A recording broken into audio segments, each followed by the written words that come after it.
slippery fingers. You'll need to be careful handling those chemicals.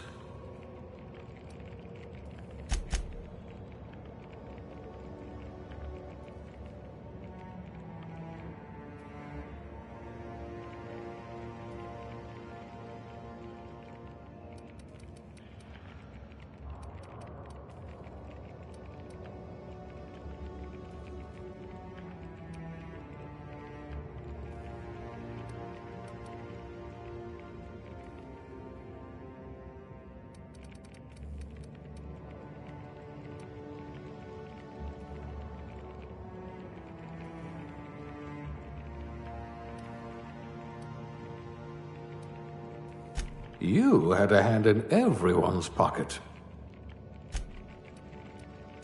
If you wanted to steal from the rich, you've come to the right colony.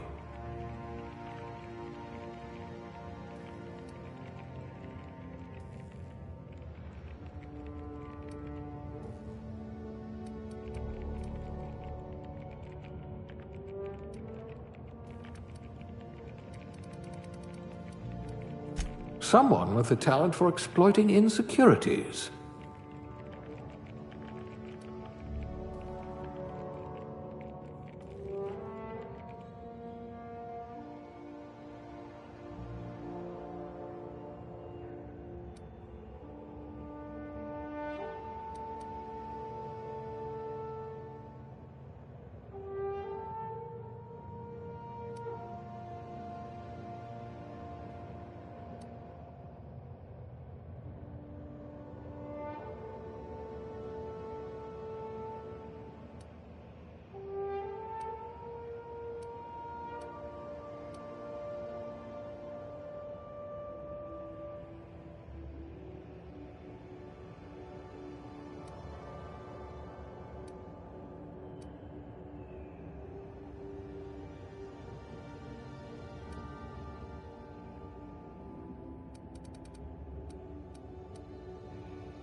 Not much risk of injury in this profession.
Looks to be your lucky day, my friend.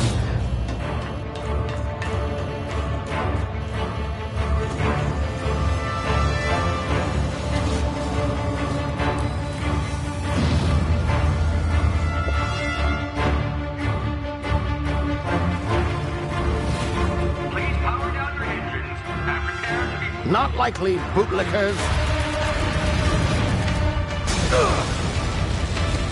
Initiate skip jump.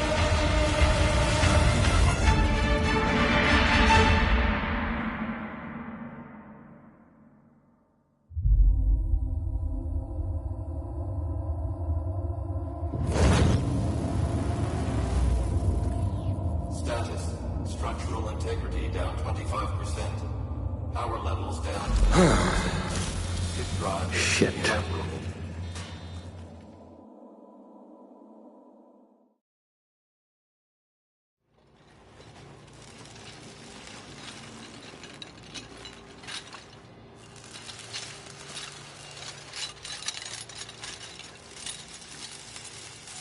Ah, there you are.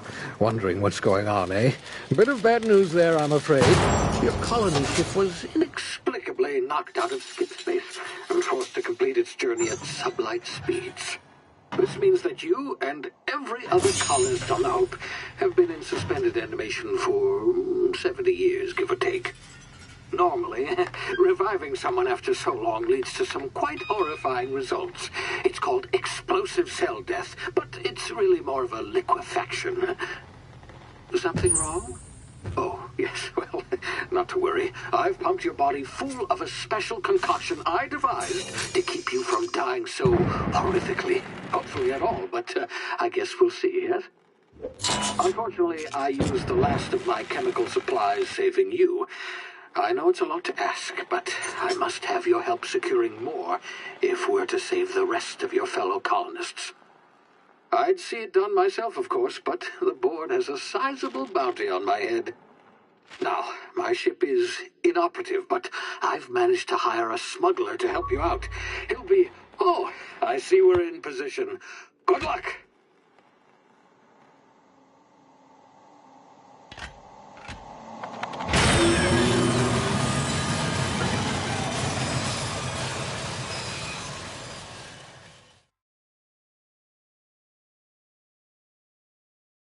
Can you hear me? Is this thing working?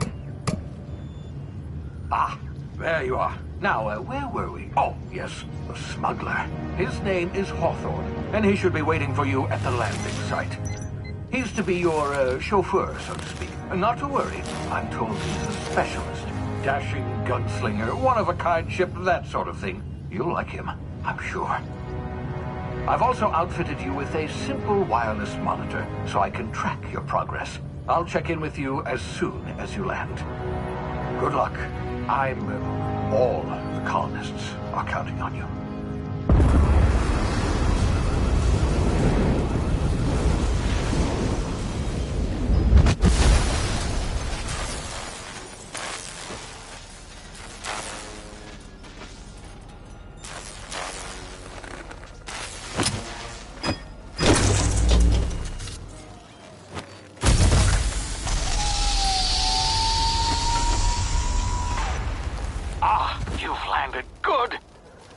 Hawthorne should be close by.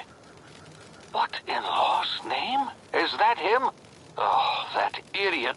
I told him to plant the beacon and move away, not stand there holding it. Oh well, no sense in letting his ship go to waste. Hawthorne won't mind you taking his ship. Better you than the board, huh? Not sure I trusted the fellow. Might have gone after the bounty on my head. Shame about the whole squashing thing. Nasty way to go.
been frozen for a while. There's bound to be unforeseen side effects.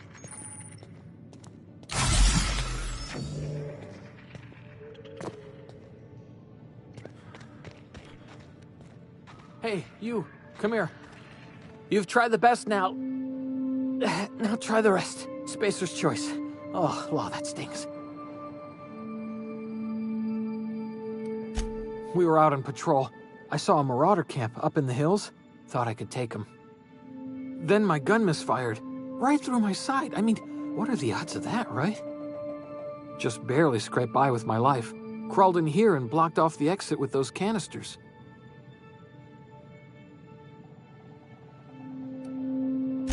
Gibbering, flesh-eating, law-breaking, unemployed lunatics with guns. Some hullhead grounded their spacecraft out in the open. That's a real good way to attract marauders. See those canisters by the entrance? Marauders come sniffing around in here, and I can take them all out with a single shot. Not bad, huh?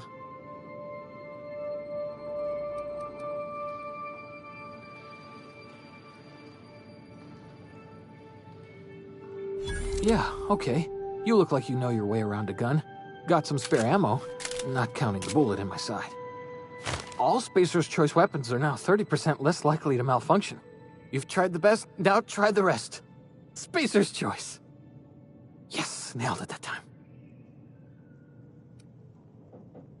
The Hope? Is that some sort of fancy new drug? Are you with Auntie Cleo or something? Don't take this the wrong way or nothing, but I'm not allowed to fraternize with Cleo workers. Company policy. You hit your head or something? You're in Emerald Vale. We're a Spacer's Choice community. Edgewater's a little ways down. Prettiest place in the Vale. Be sure to stop by a provisioner's for a can of our famous salt tuna. It's not the best choice, it's Spacer's Choice.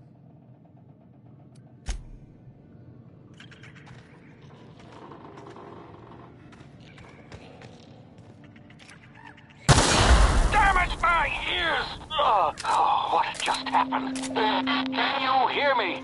What in the hell? This...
get yourself killed. Don't know where you came from, stranger, but you best keep your head down. There's marauders hereabouts, and worse, landing violators. Gall on that rung leech. Landing in the Vale without using an official Spacer's Choice landing pad. I'd slap him with a fine if it weren't for all these marauders shambling about. Really? How is he?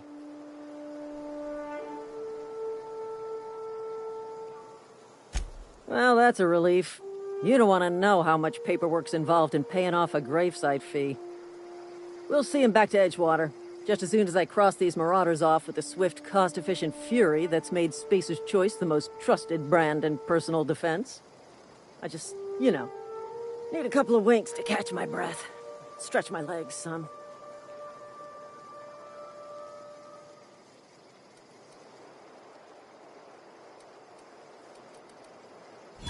Well, sometimes. Management's real good at cost-benefit analysis. But, seeing as I'm the acting manager in this situation... You know what? You're right. It's time we cross those marauders off, find whoever owns that ship, and file a full report.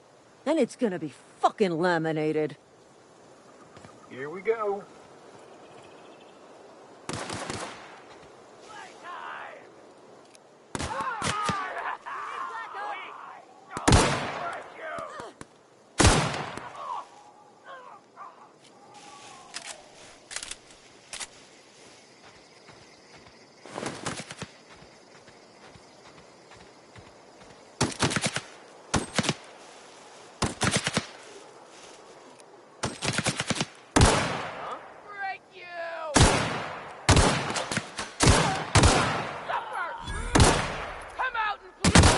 Fine bonus.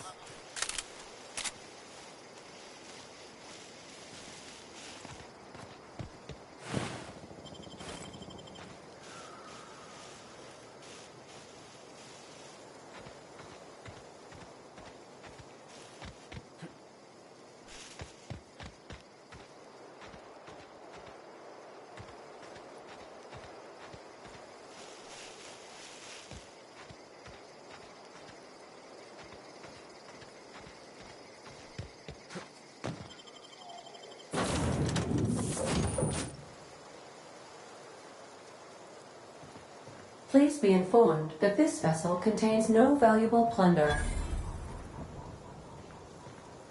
Intruders are not authorized to access the Unreliable's amenities. Marauder, please be informed that ignoring me is dangerous for your health.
Smile for my surveillance device, Marauder. I am tracking your every move.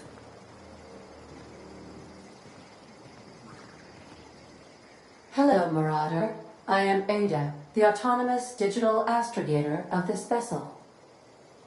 Please be informed that I am authorized to use violent retribution against unwanted solicitors. Please return any misappropriated equipment and exit this vessel in an orderly fashion. Failure to do so will result in your immediate destruction.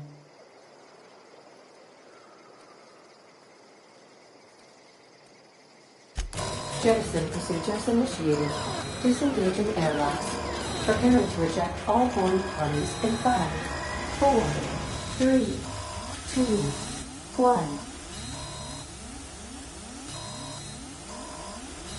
1. You are still here. My deception protocols have failed. I have been programmed to express disappointment. This vessel is the registered property of Captain Alex Hawthorne. I am incapable of accepting orders from anyone other than Captain Alex Hawthorne.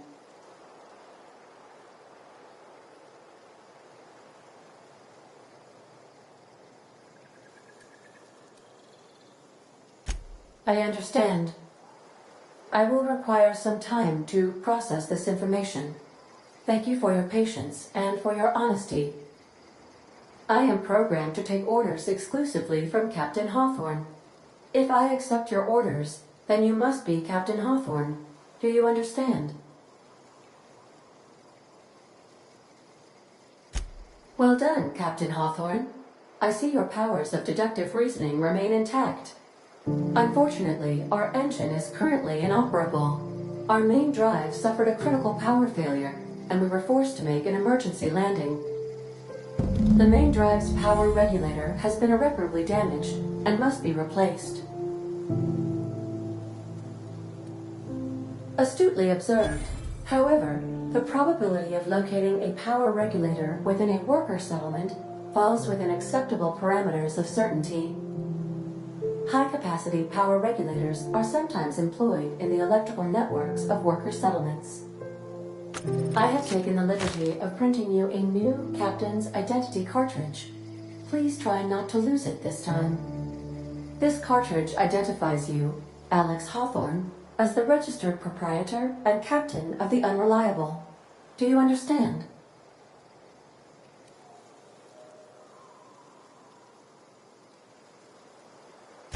Thank you. I appreciate your cooperation. Best of luck in your search for a power regulator. Try to stay alive this time.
Say, this wouldn't happen to be your ship, would it? Because you sure walked in it like it was your ship. And if this ship is yours, well, mister, you owe Spacer's Choice a hefty fine. I'm afraid we gotta dock your pay.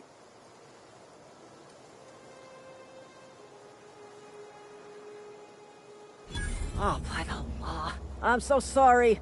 I had no idea we had an inspector coming. If you'd like to speak with my manager, I report to Constable Reyes in Edgewater. Edgewater's not too far. Just follow the road east of here, over past the cemetery. Now, if you'll excuse me, I need to inspect the crime scene before I make my report.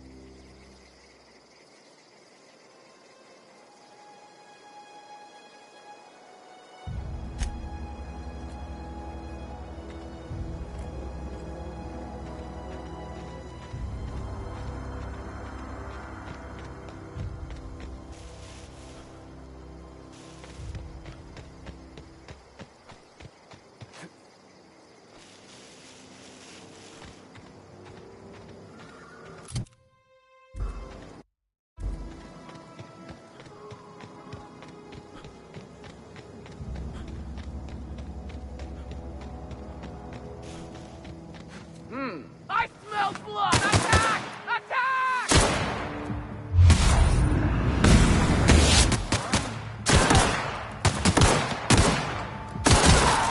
Gotta find you!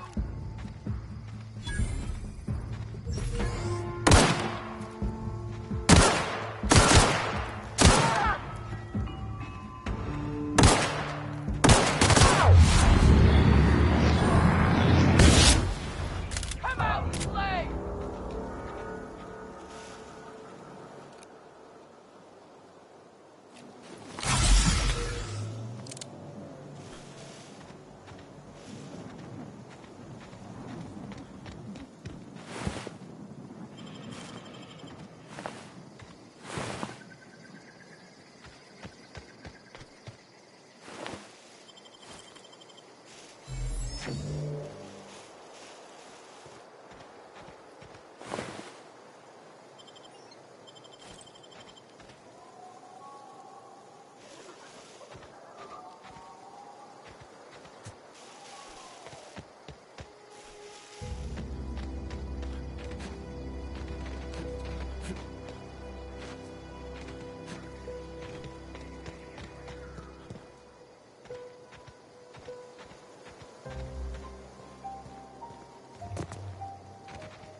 Whoa, hey, where'd you come from?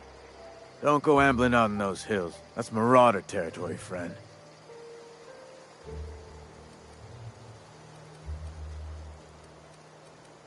You talk too pretty for a Marauder.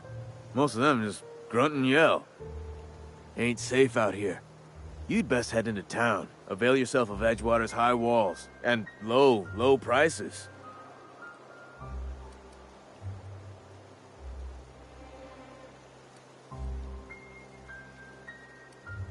Pleased to make your acquaintanceship.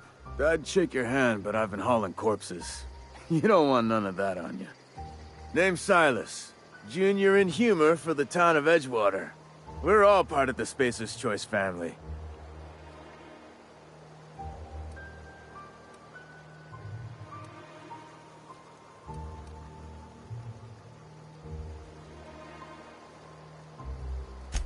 Got a knack for being discreet-like? There's money to be made, long as you keep your nose clean. Edgewater is a company town, board-owned and operated. That includes the cemetery. None of us own our grave sites, we rent them from the company. Renting means money. Money means paperwork. Paperwork means signatures. Some of our families become a mite delinquent in paying their dues, you see?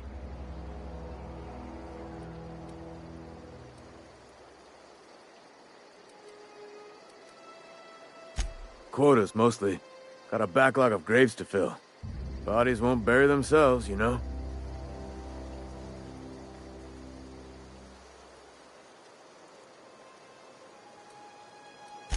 Four workers still haven't paid up. Phyllis, Conrad, Ludwig, and Martin Abernathy. He's a special case. You may want to twist his arm a little. He just is. Look, I don't want to get into it. Just make sure he pays up.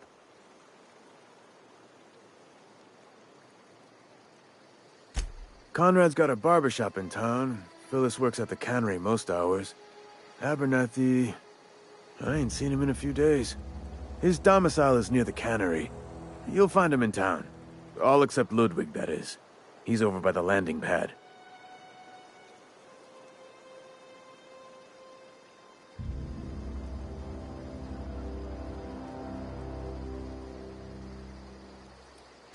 Yeah? You could look at it that way, I suppose. You could look at us and say, those Edgewater saps lost near every soul to plague. But you'd be wrong. We're survivors. Loyal company folk, brave in the wilds.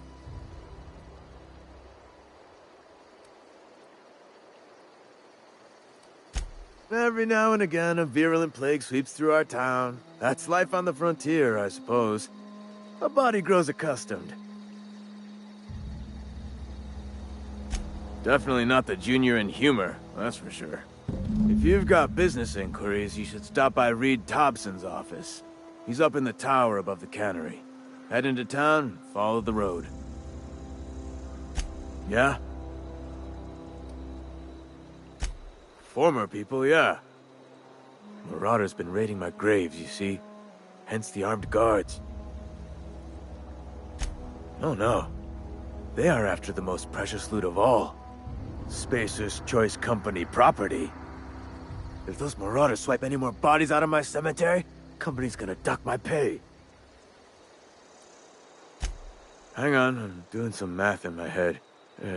20, 30, carry the one... all my life? Work's been real good to me. Fresh air, exercise. Only problem's the paperwork. Can't get anybody to pay their gravesite fees.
Spacer's choice.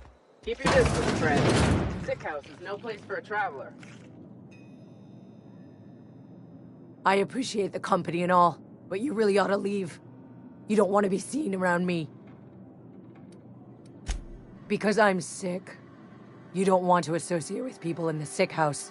We're not worth your time. I'm in about as much trouble as I can be. No reason you ought to be tarnished by association. People are gonna talk.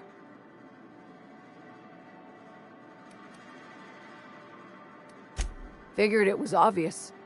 I got sick. Couldn't get better on my own. Got moved here for everyone's sake. Maybe you don't know this, but there's a real simple reason you don't talk to the plagued. You don't want what we've got. Don't. Please. I could get into a lot of trouble. People trouble. Lazy worker like me getting special treatment from some out-of-town physiker like you? People will talk. Company always tells us, weak spirits lead to weak bodies. If I didn't want to fall sick with plague, maybe I should have worked harder. Maybe I should have taken more pride in my work.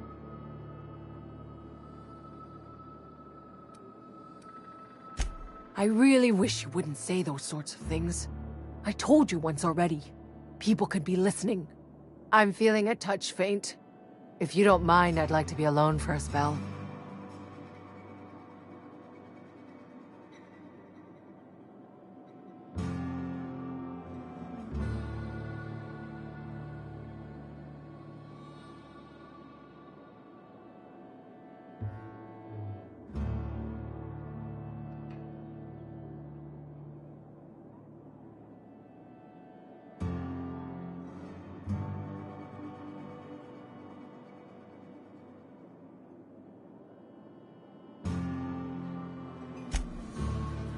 Something's not right. No fingers!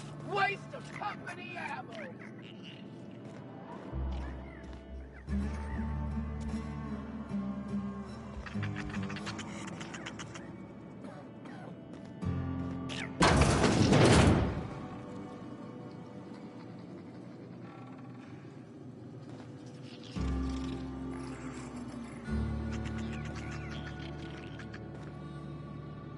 At least I paid my gravesite fees.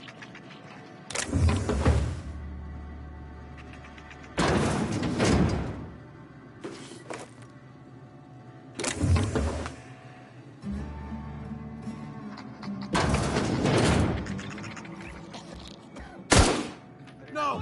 Please don't!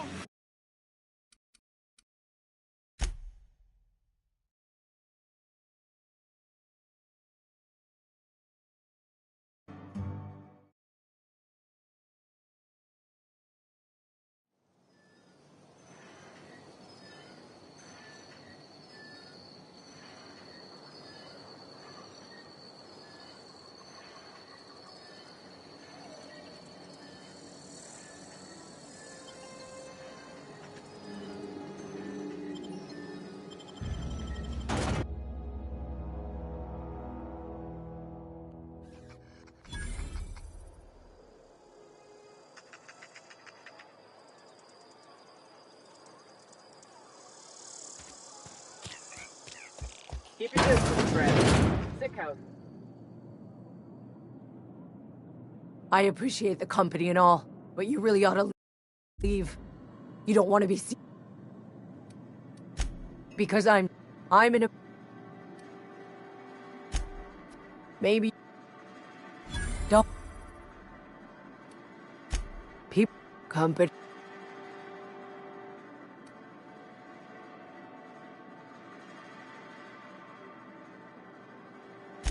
I'm glad you see things I'm feeling a touch faint.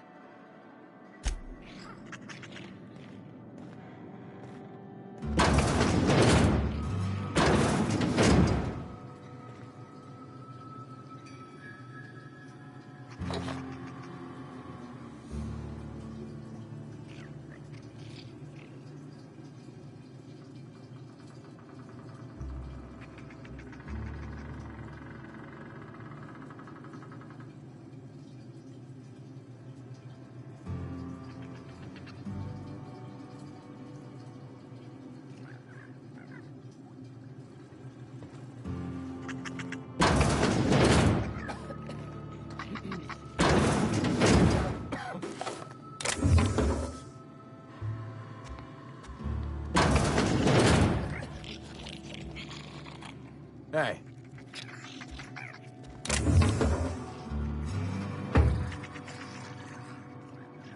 What was that? Open fire!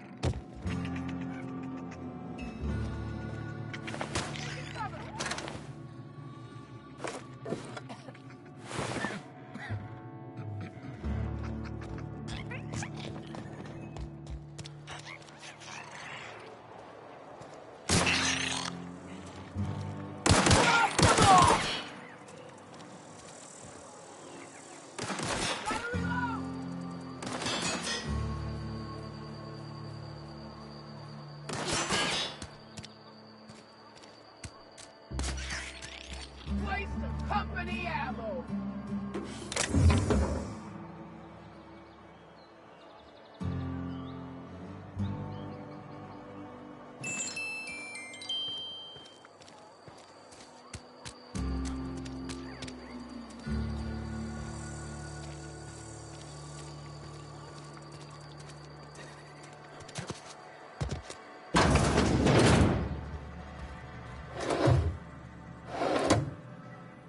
Please don't touch anything. Your hands are probably crawling with germs. Physical hygiene recapitulates moral hygiene. Cleanliness is next to lawfulness.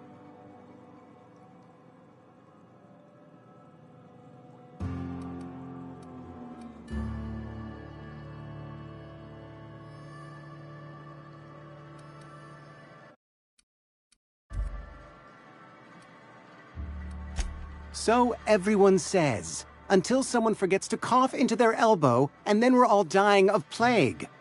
I'm Conrad. You will report to me if your hair fails to meet Spacer's Choice aesthetic standards. You will also report to me in the event of your death, whereupon I will clean and prepare your remains for interment.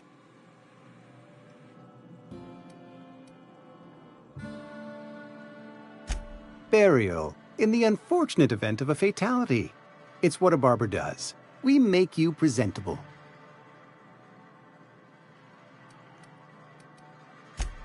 A ship? Dear me. You seem to have lost the ability to distinguish between reality and fantasy. This is what happens when you let your imagination run wild. I don't approve of fantasizing. It's a dreadful habit, corrosive to the mental faculties. You ought to let the vicar take a look inside your head. Vicar Maximilian, our man from the OSI, here to spread the message of scientism like a soothing balm upon a feverish head. Or so you'd expect. You'll find him in our local church, probably neglecting his duties.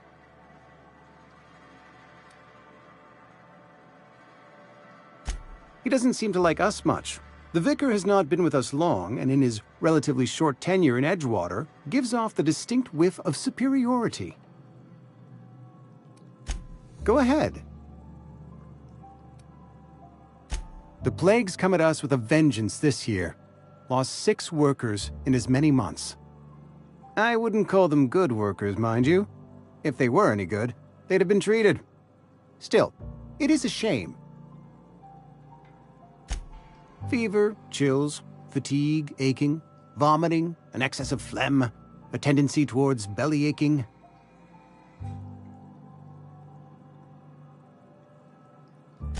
Company policy, friend. We don't have enough medicine to treat all of us, so we treat the best among us. Mr. Thompson's brainchild. Have you met him yet? Thoughtful-looking fellow, stares out of his office most hours. Edgewater has been good to me. I consider myself privileged to work here. I am never wanting for work, not since the plague started. As the good vicar says, work fortifies the spirit of a man. If you want to feel exhausted, try not having any work. Ah, gravesite fees. Silas and I had talked about this at length. I thought I'd made it clear my pecuniary situation precludes the necessary restitutions.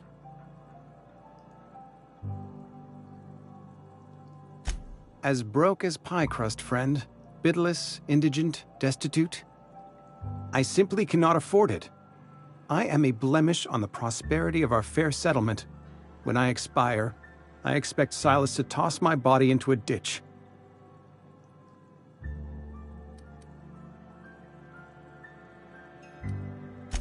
Edgewater is built on the discipline and sacrifice of its people. Say what you will about our town, but we all pull together. Tell Silas I can't afford to pay, and that I fully expect to have my medical rights revoked for this dereliction. With my apologies. Some time ago, I fell ill with the plague. By the grace of the law, and through my own hard work, I'd proven worthy of treatment. Frankly, I don't imagine I'll earn that right a second time. The barber work hasn't been profitable, you see. I've had to keep this old place running with my own savings. Not a bad idea. But I'd need some kind of collateral. My pair of lucky clippers! No, that won't do. Your idea intrigues me, but I'm afraid I don't have anything to give Silas. I'm open to suggestions. Much obliged.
Another day at the cannery. Don't go knocking your work. At least we've got work.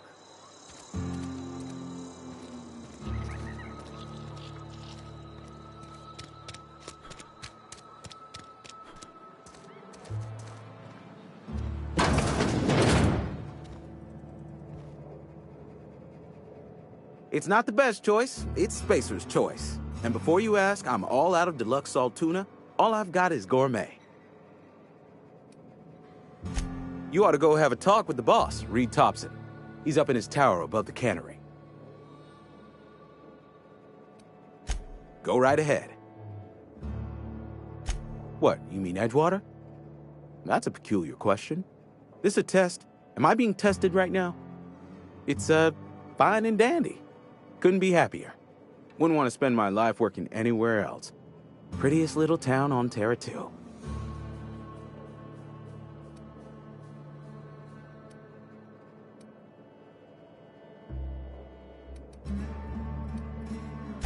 I have every reason to be. I caught a real break working in a place like this.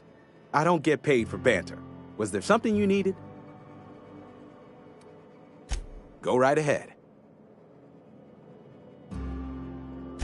Plague? I don't know anything about a plague.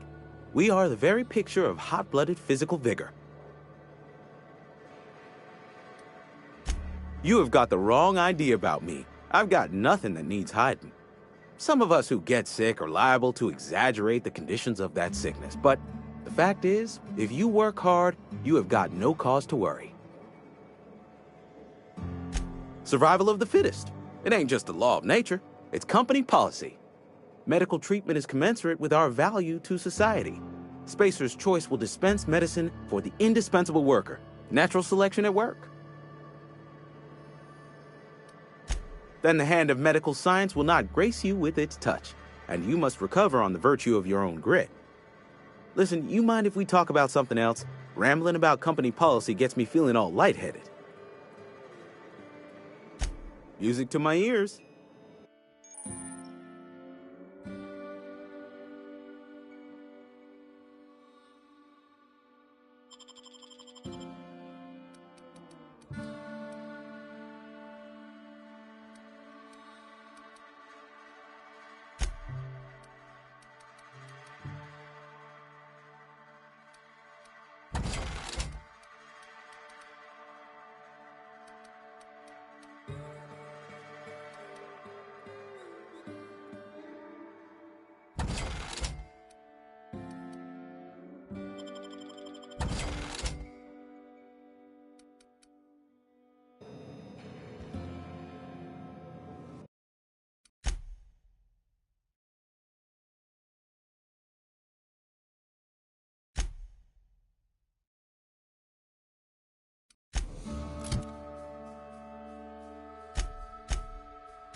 Wonder if the plague's ever gonna pass.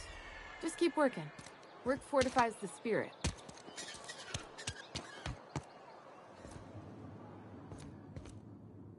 Carry on. Work fortifies the spirit. Hey there, Mary. Don't see you round here too often. Oh, I just came to talk to the vicar is all. None of us are above confessionals. What have you got to confess? You ain't thinking of deserting, are you? What? No. And I resent the accusation.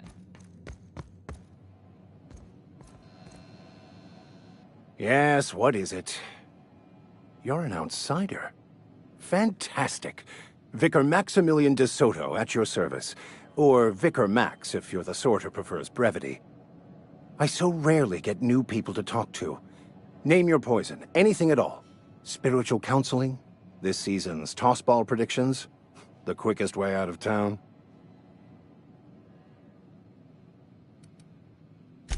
They who are not satisfied with their work are satisfied with nothing. No? How about, work fortifies the spirit. True exhaustion awaits idle hands.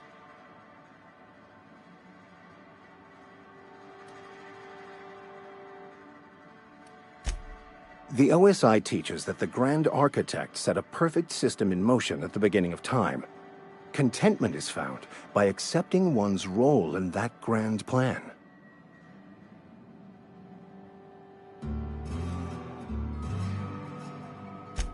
You don't talk to the Grand Architect.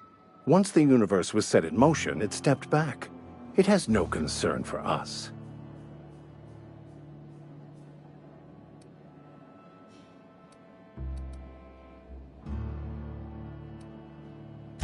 We will eventually decode the plan and all its intricacies. Once we are able to deduce the properties of every particle in the universe and its trajectory, we will know everything. The future, the past, each person's place within the plan, all will be laid out before us, removing struggle and bringing peace. No one will ever need question their path again. Some even believe this ultimate knowledge will unlock mankind's true potential, and we will all become akin to grand architects ourselves, after a fashion.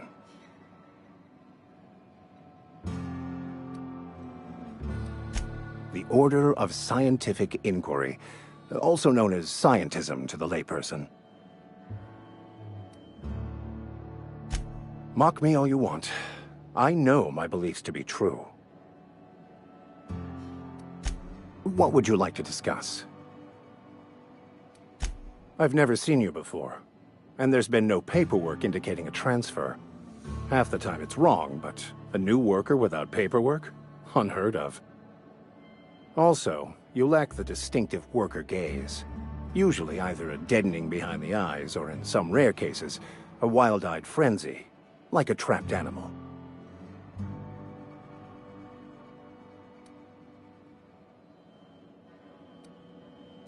Oh, nothing could be further from the truth. I'm simply bemoaning the level of spiritual awareness in this town.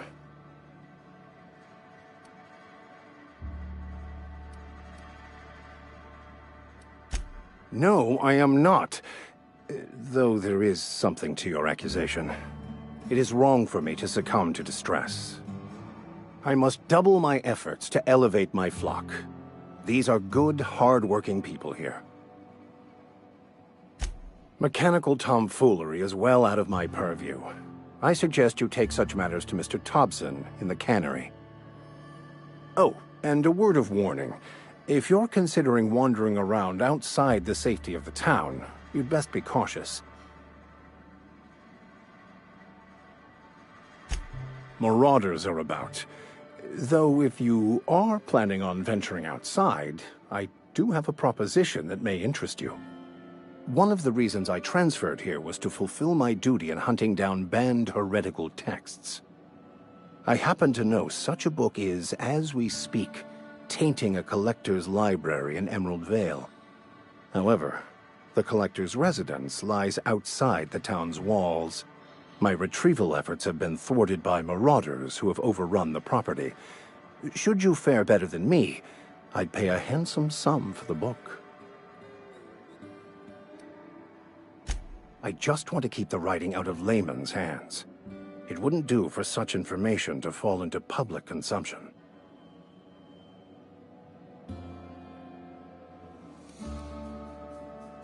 It's a handwritten journal, a faded blue cover with the name M. Bakonu handwritten in the lower corner. I'll mark where I saw it on your map. Assuming you're serious? It is not only a beautiful relic of a bygone time, it's also the thoughts of an early thinker on the nature of man's place in the cosmos. Not many in this colony could understand its true value, should they ever read it. Thank you. If you retrieve it, you can always find me here.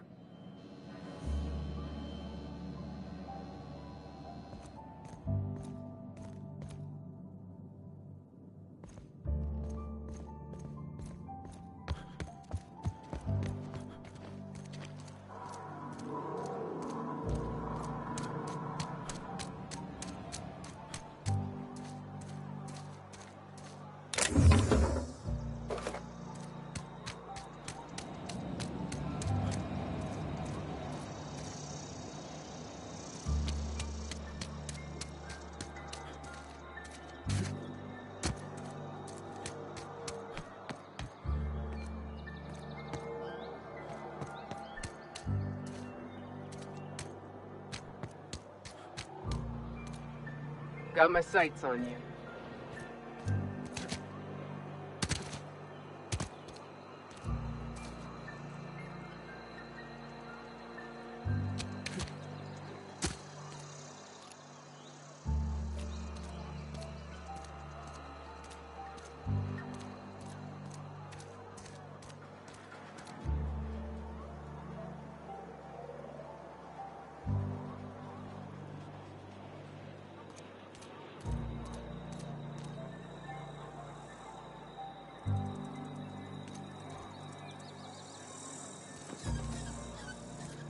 Sorry, I'll just be a minute. You had a minute. Next one comes out of your pay. Ease off the threats, friend. Boss's orders. We all got quarters to make.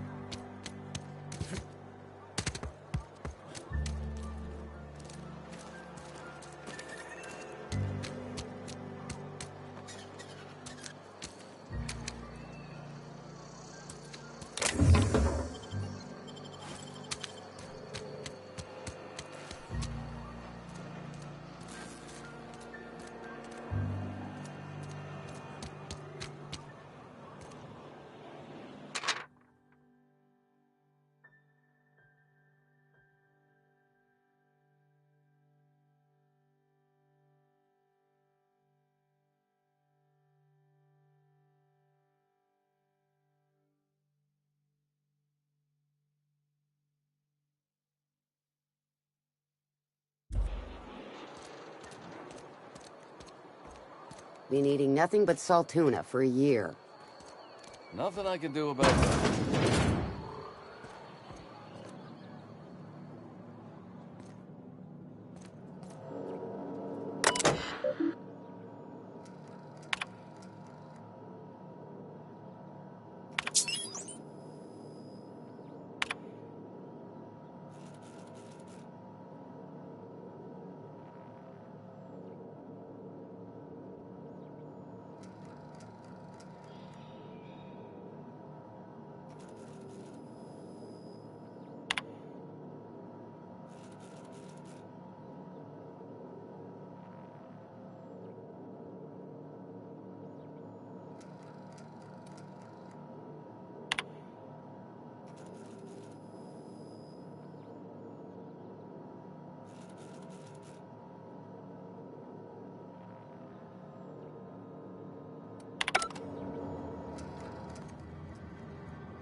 Welcome to the Spacer's Choice Constabulary. We are Halcyon's leading brand in frontier justice. The office is writing up promotion. Purchase 3 criminal investigations and the 4th one's free. As long as your questions fall within the acceptable margins of curiosity. If this is a setup to a joke, you should know I've never found anything amusing in my life. I don't serve Edgewater. Edgewater and the entire region of Emerald Vale serve Spacer's Choice.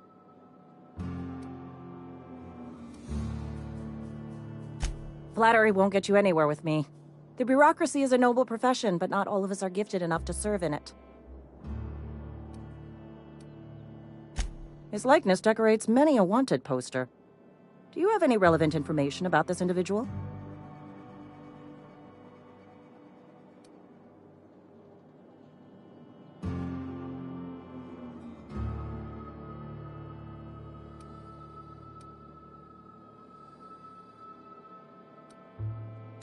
I am obliged to warn you against forming acquaintanceships, friendships, partnerships, or any felicitous relationship with a wanted criminal.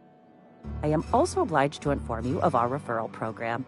For every criminal you refer to the authorities, the board will reward you.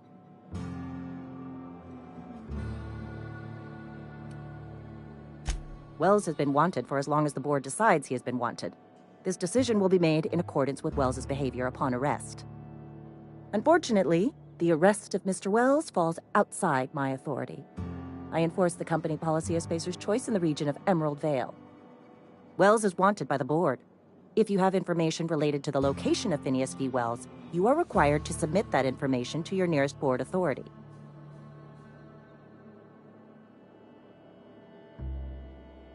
Something to report? As a Spacer's Choice constable, I am authorized to grant you legal authority toward apprehending wanted criminals. Know how to carry yourself in a fight? I've got bounties out for these 3 marauders. Cross them off and bring me their fingers. Just 1 per marauder, please. I'll dust off the old fingerprint roller. As long as your questions fall within the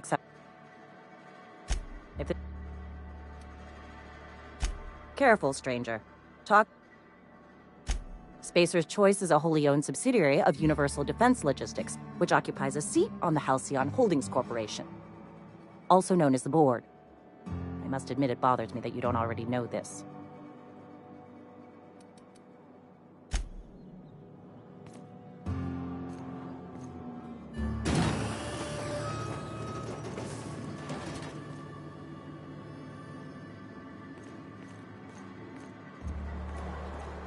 Wish we had some better rations. Yes, Mr. Thompson. I'm fine, Mr. Thompson. Never been healthier. Whoa, did Mr. Thompson send you? Well, you tell Mr. Thompson I'll be right at my post. Tomorrow. Bright and early tomorrow. Because I'm definitely not plagued. As spry as a spring chicken. That's old Abernathy.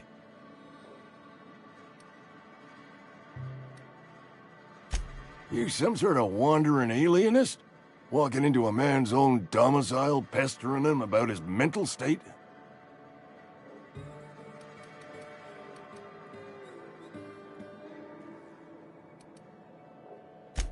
What? No.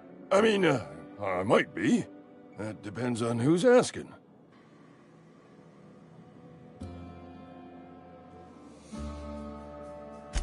So Silas can afford a hired thug, but I still gotta pay him a burial tax. Silas knows, doesn't he?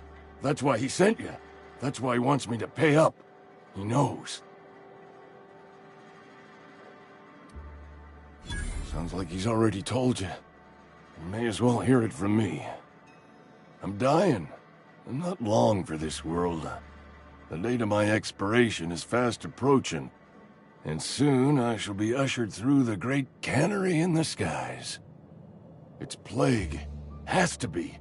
Silas knows. He knows I got 1 foot in my grave, and now he wants to charge me for the other one.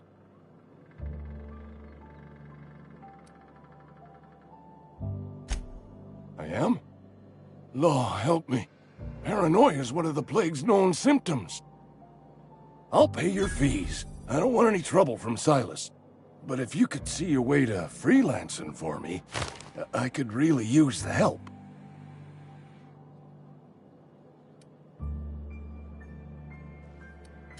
Couple hours out of your day and some light second story work, that's all. There's a cache of anthracillin tucked away in the old community center. Powerful stuff. Stronger than what we got, anyway. I need you to break in, nab that medicine, and bring it back to me.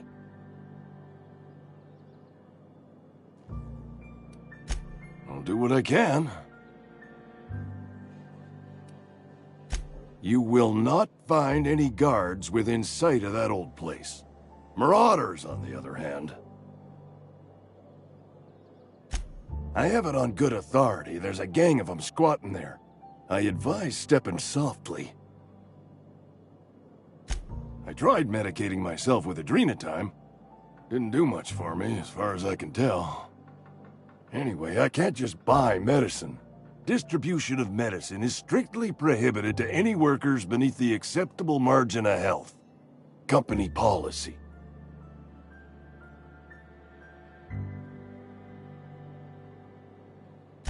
More like the company won't treat me because I'm not healthy enough. So you'll do it then? You oblige me with your haste. I think I feel the plague spreading. Oh, law, it's in my spleen now. I can feel it.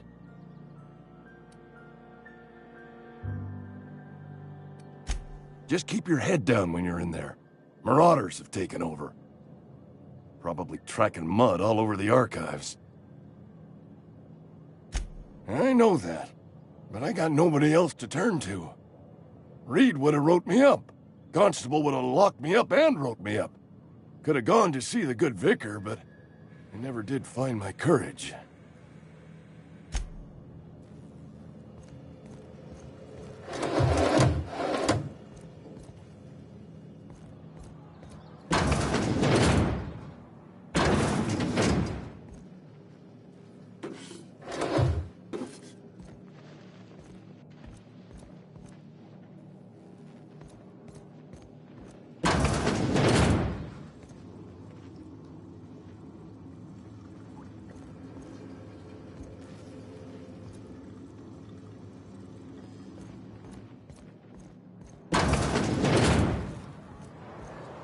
You're making a mistake working for Abernathy. Excuse me. I'm Esther Blaine, Spacer's Choice Actuary. I overheard your talk with Abernathy. I hope you're not thinking about getting him that medicine. Abernathy is a well-known hypochondriac. Anthracillin is wasted on him. You're better off selling it to me instead.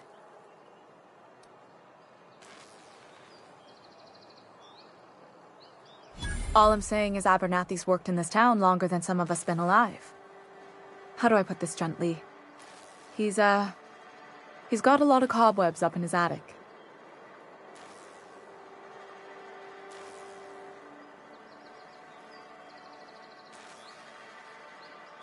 I probably shouldn't tell you. Don't want you implicated for what I'm trying to do. All right, here's a summary. A lot of sick people in this town. And we don't have the medicine to treat them all. Can't reach out to corporate without crossing a river of red tape, so I'm reaching out to you.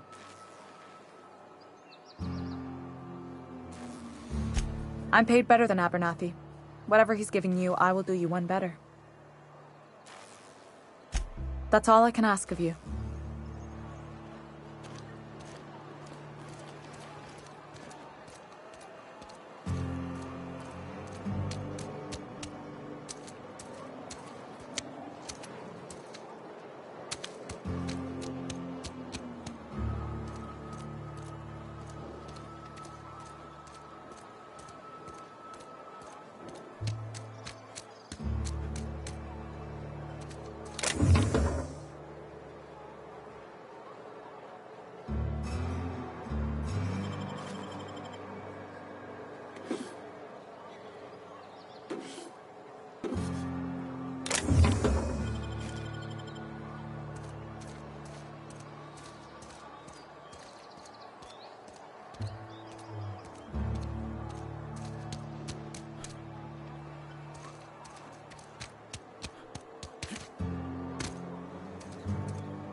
Hey, you hear about Wilson?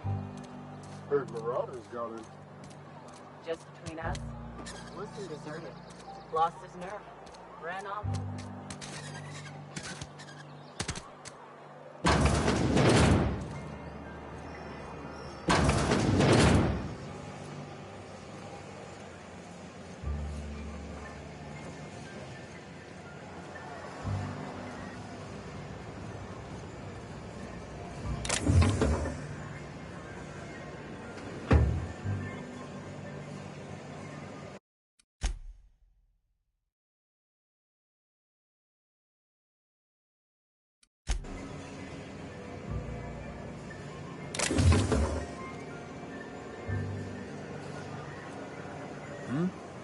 I don't have time for this.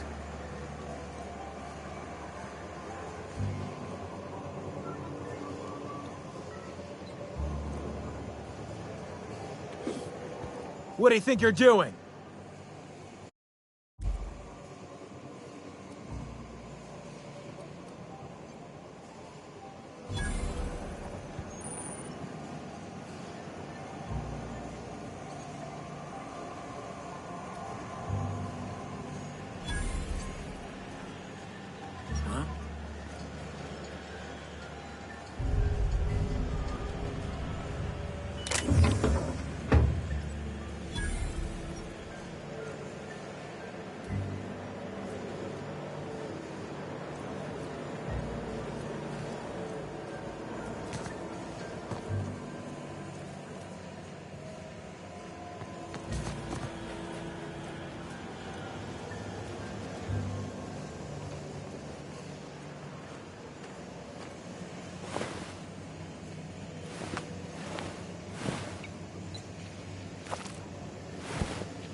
Just gotta keep our heads up.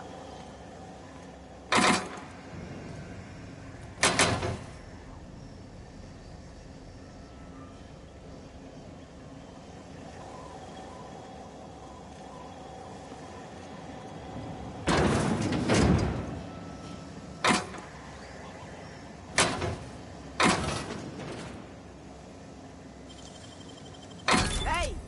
What do you think you're doing? I don't have time for this.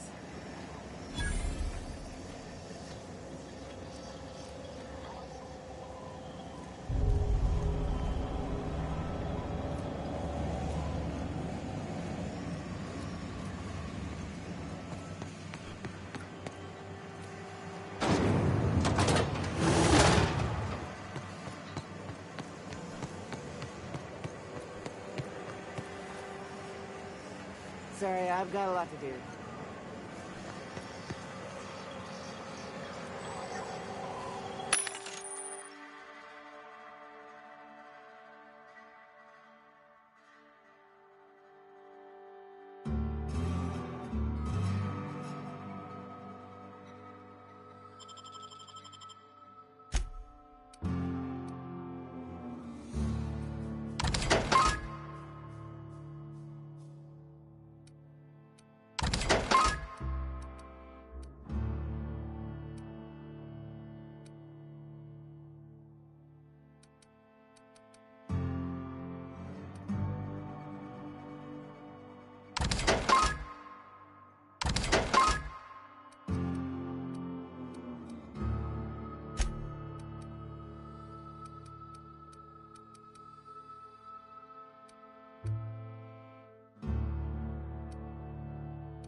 Miss Holcomb, I need you to explain this with less of grease monkey, Argo. I'm sorry, Mr. Thompson, sir. Seems we've got a guest. Really now, Parvati, I do wish you'd spoken up. I do apologize. I was given no forewarning of your arrival, or I might have welcomed you at the gates myself. I'm Reed Thompson, Outpost Administrator. I cannot help but notice you are not in uniform.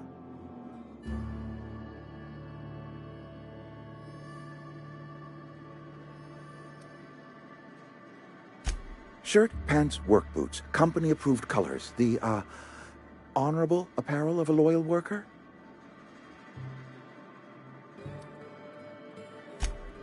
Yes, so it dawns on me. Seems I allowed my excitement to run away with my wits. Been a few seasons since we've had a visitor pass through. Only regulator we got is hooked up to the town transformer. Mr. Thompson ain't liable to be keen on dismantling it. I beg your pardon. I am most emphatically not keen on any such thing. I can't let you have our power regulator. But I happen to know of another one. And I happen to know exactly how you may retrieve it without frying yourself in the process.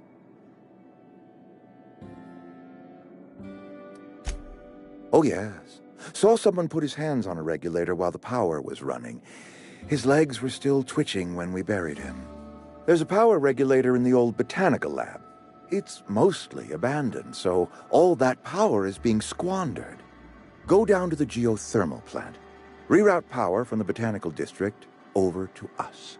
Once their power's shut down, you can have their regulator and be along on your way.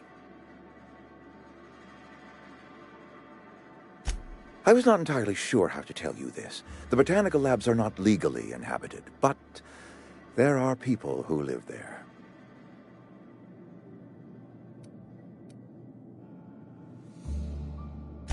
No, I do not imagine they will be pleased. But like a parent disciplining an unruly child, you will be doing them a kindness. The people living in the botanical labs, they're deserters. Former workers. I need them back at their posts. I need them to come home.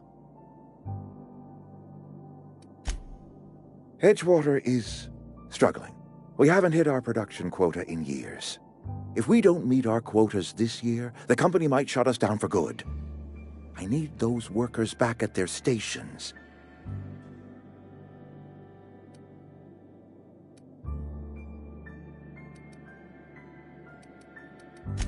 My hope is that by cutting off their power, you will convince those deserters to come back to town. Before you go to the plant, I want you to stop by the botanical lab. Speak to their leader, Adelaide. Tell her the power's about to go, and that it's time her band of deserters came back to town. Adelaide's older than the other deserters. She's dignified, kindly. From what I understand, her camp looks to her for leadership.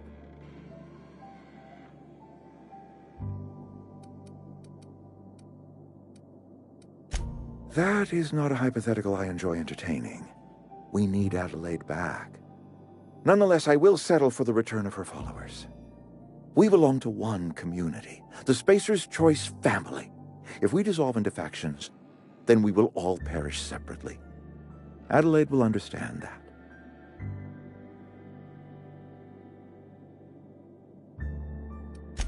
Of course, I understand completely. Here, let me give you the passcode to the geothermal plant. A sign of good faith, for so politely listening to me as I ramble on.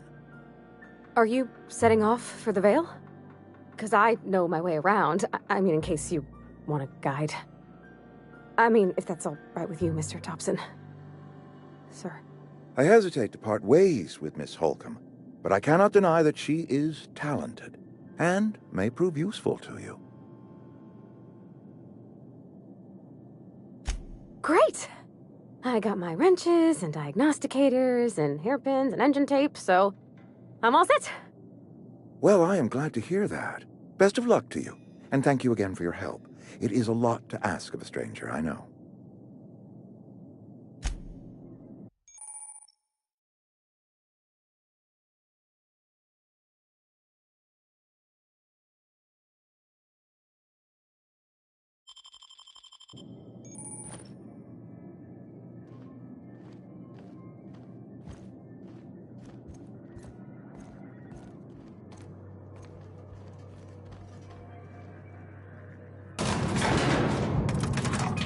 We better clear out of Mr. Thompson's office before we talk.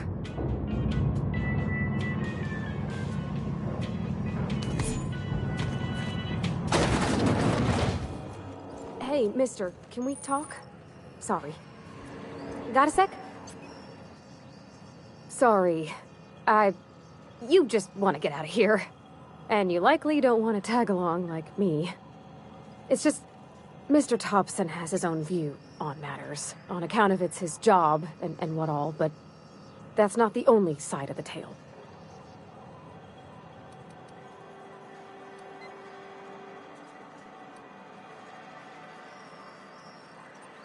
Oh, he ain't a liar. He believes every word he says. It's just, he doesn't always get where other folk are talking from. To Mr. Thompson, a person's a gear. It does its job quiet-like. If it squeaks or stutters, it gets replaced. The deserters are decent folk. I knew some of them before they left.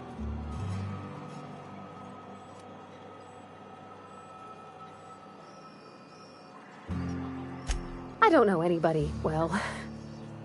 I mostly listen to them talk, kept my head down. There was a boy named Thomas who used to follow me around, asking questions about the stuff I fixed. He was real sweet to me.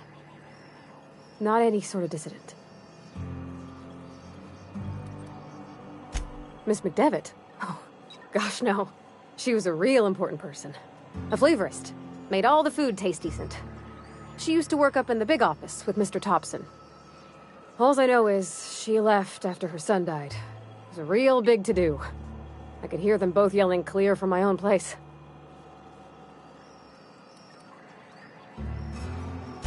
Can't say as I know. I wasn't there. The sound carried, but not the words. If Mr. Thompson ain't of a mind to tell you his own self, you'd best ask Miss McDevitt, if you can get out to her. Mr. Thompson's aiming to take away their power. They'll have no lights to see, nor heat to cook. They'll be at the mercy of marauders, or worse. It don't seem right to me, mister. I think you should talk to the town's vicar about it. Max, his name is.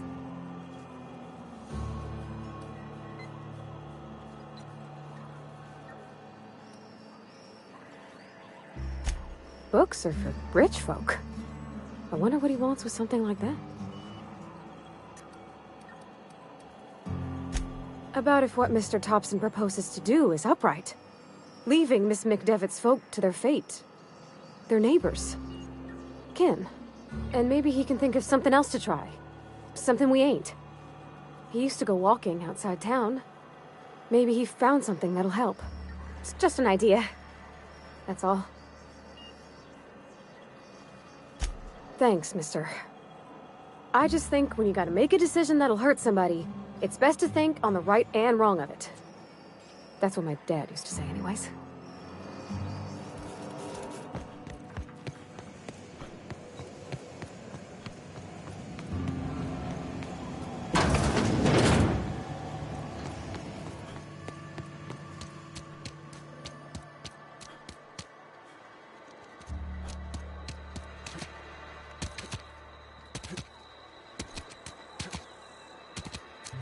Been eating nothing but salt tuna for a year.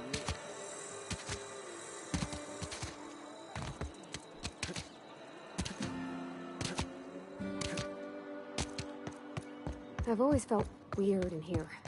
It's too clean. Any progress on that matter we discussed? Ah, Miss Holcomb. How rare to see you out. And with a complete stranger. Curious. This here's Vicar DeSoto. He's always offering spiritual counsel to those that need it. Thank you for the kind assessment, Miss Holcomb. I admit, I've been quite interested to make our outsider's acquaintance. Please, get it.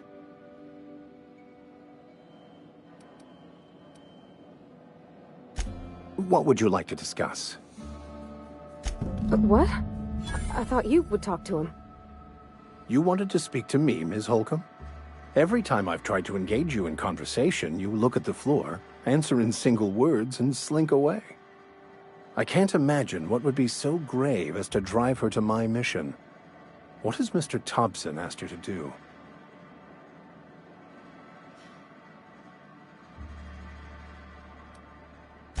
depriving them of safety from the marauders and wildlife. I can see why that troubles you.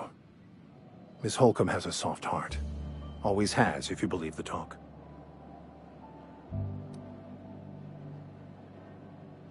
They rejected the order of society and live beyond the walls so thoughtfully provided by our Spacer's Choice patrons. Does that strike you as a responsible life choice? Astute. But I am here, not in the deserter camp, so that's not a variable I can account for. Assuming your goal is to save as many as possible, then you should bring everyone together. Send the power to Edgewater and convince the deserters to return to the fold.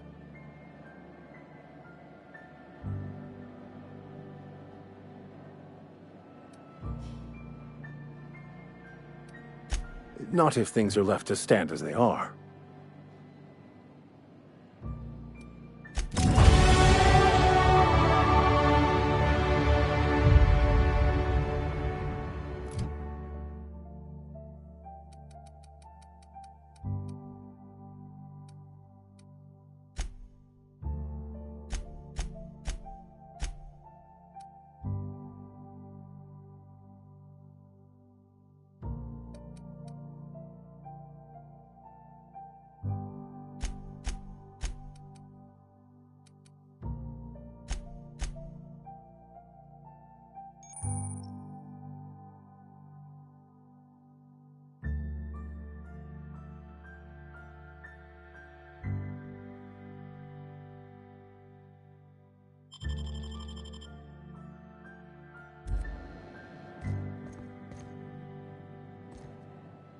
Something you need?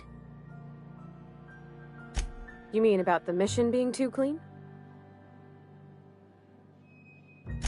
I know, but Vickers says the universe is a machine, that it runs by law.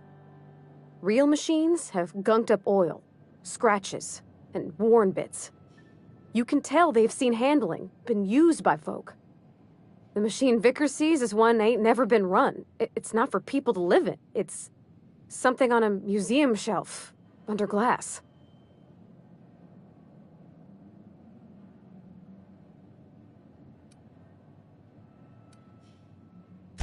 The Vicar's about the only soul in the Vale who spends his time thinking on what is and ain't right. It's just that when he looks at me, I feel I'd disappoint him.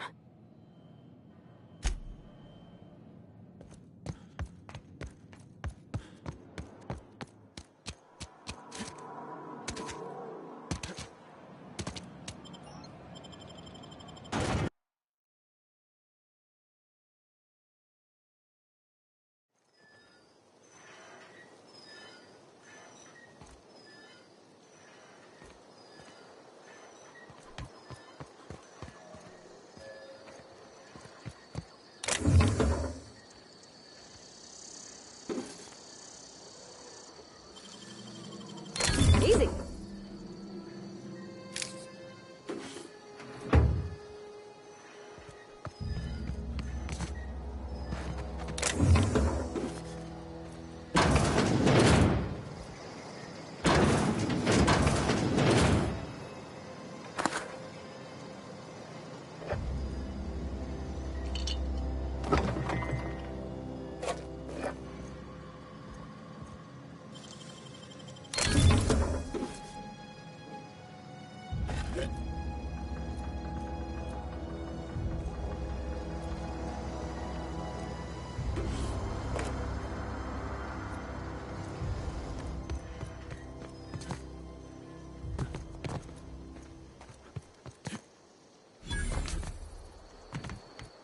When I was little, we'd get freighters in every Sunday noon. Now they only come but once a month. I love the wind here.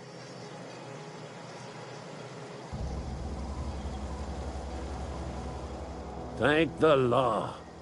I've been requisitioning backup for months. Guess the boss finally came to his senses. You ever swung a truncheon? Let me see your rifling stance. I want to make sure you're up to snuff.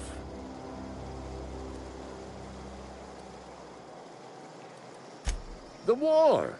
The coming apocalypse! Man versus machine! I'm talking about mechanical soldier. Cold, heartless automatons made of iron and lies.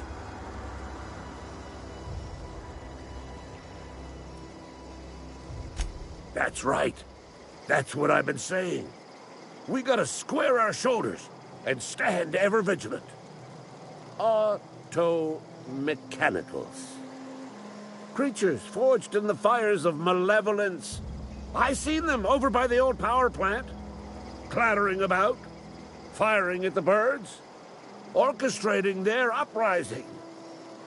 When the swarms of mechanicals come clanging on over that hill, where will you be? Cowering beneath your cot? Or standing shoulder to shoulder with the resistance?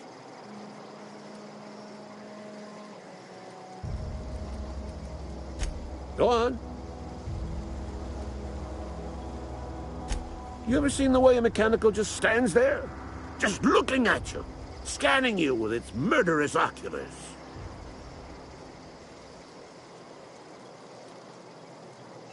Pray to the law that you never do. A mechanical never forgets the face of its enemy. First they will rob us of our jobs, and once they have taken away our livelihoods, they will take away our very lives. I told Silas I'd pay my dues if he agreed to join the resistance. Guess this means he's finally heard the calling.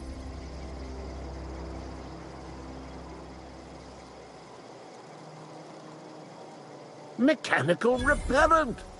A stroke of inspiration from the law itself. Here, I've been saving up a couple bits for just such a project. I've been gathering up a war chest over the years. So tuna cans, mostly, some Spacer's chaw, a few bit cartons. I'll reward you for your aid.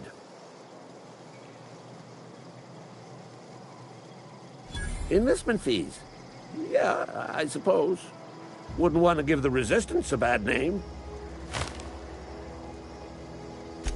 They have sent a scout, prowling around the junkyard just behind our beloved town. This scout must not be permitted to return to its base of operations.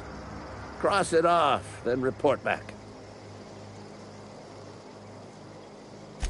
Mechanicals got a weak spot in their midsections. I think the technical term is, the blue glowy square thing.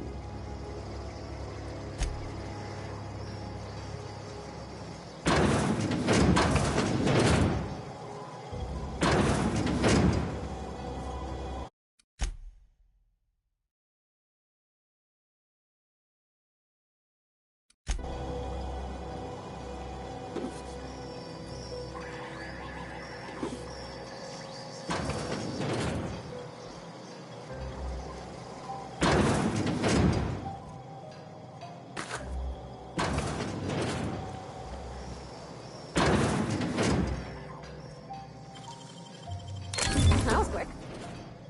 Hey, that's against regulation.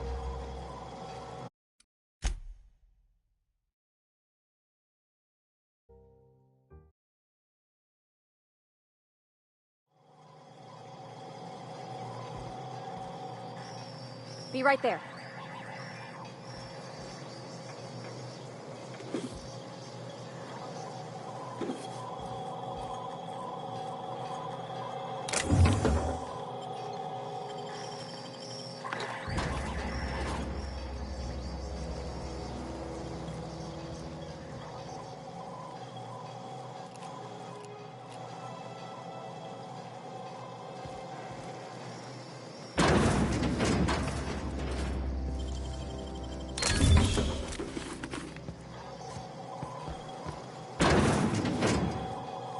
Heading back.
some sort of freelancer?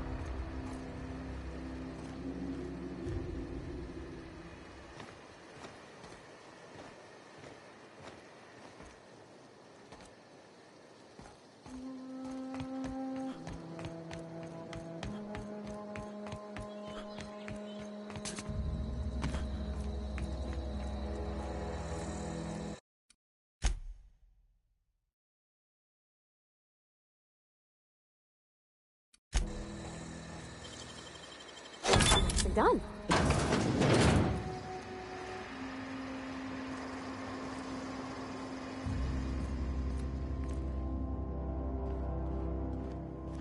Yep, be right over.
You the new worker?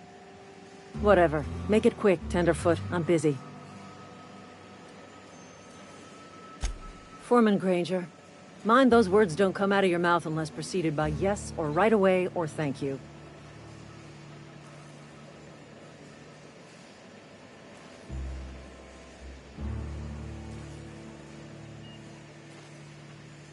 Shit.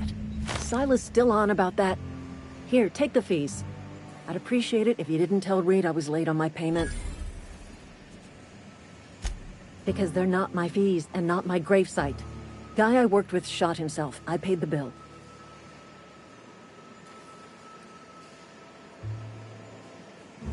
If you're not familiar with board law, you ought to be. Law requires delinquent gravesite fees to be paid by the deceased party's closest living relative, which meant me.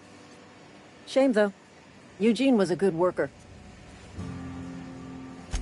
Woke up one morning and put a round through his upper story. Can't imagine why. The kid was doing all right at his desk. We all thought he was an upstanding receptionist. Just between the two of us, I'm pretty shocked his weapon didn't misfire. Spacer's Choice handguns aren't the most reliable.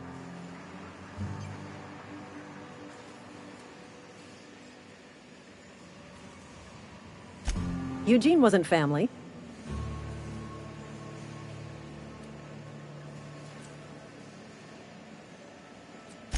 Yeah, I was the closest living person relative to his body at time of death. I'm the one who found him, you see, so I pay the fines. Suicide's a crime. The legal term is irreparable damage to company property. What Eugene did to himself was vandalism.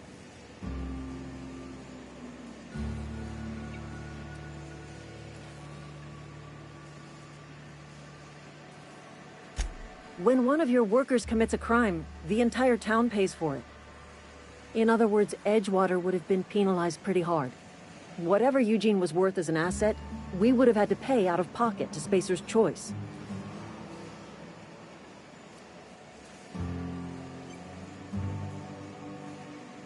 Look around. Edgewater ain't exactly swimming in luxury. We can't afford to pay the body price of a suicide. All I know is Silas asked me for Eugene's gravesite fees, which means he was approved for burial, which means his papers went through, which means the town's in the clear. I'm just glad to put this whole ugly affair behind me. Eugene can rest his bones in peace, and the rest of us can get on with our own lives.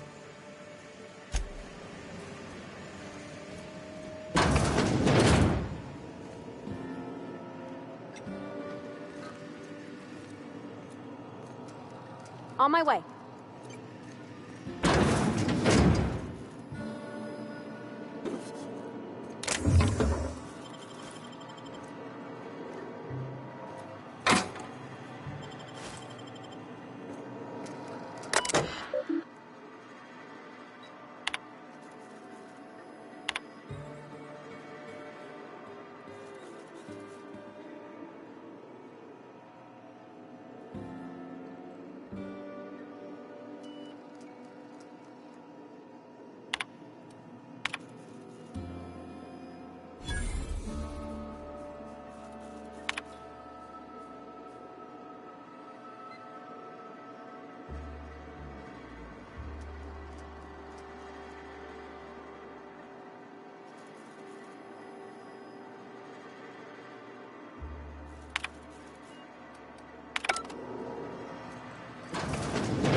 I've been feeling pretty low these days. Oh,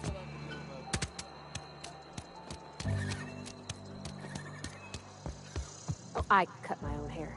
But Conrad said... What can I do for you?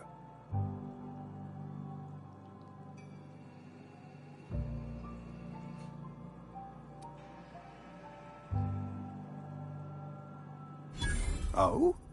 Am I in the company of a fellow doctor?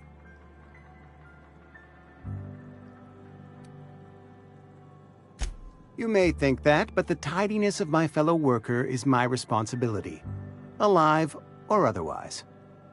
Whether you're showing up to work or going to that great cannery in the sky, it's my job to make you look like a million bits.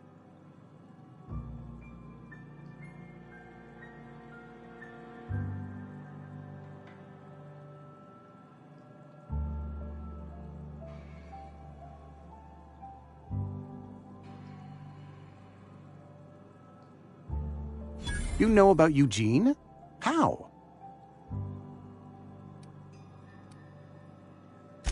Then, you know Phyllis suggested selling off Eugene's gold teeth. I didn't approve of the idea then, and I don't approve of it now. Eugene's golden teeth were a family heirloom, representing 3 generations of poor dental hygiene. He took them to his grave. More than a few. Those teeth were his personal savings. I can't ask Silas to dig up a man's body and pry a few teeth loose from his jaw just to pay my bills. Can I? Are you asking rhetorically? Because if you're being serious... Ugh, gross. Desperate measures, Miss Holcomb. Desperate measures. I'm going to have to ask Silas to dig up those teeth. It's the only way I'm paying my gravesite fees.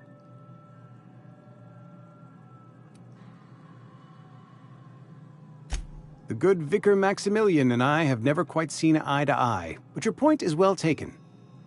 Here you are. Gravesite papers affixed with my signature and an IOU. Eugene was not a suicide. He put a bullet in his brain, yes, but that's largely a technicality. I was the one who prepared Eugene's body for interment. I discovered symptoms of the plague on his corpse. And I discovered medicine in his pocket.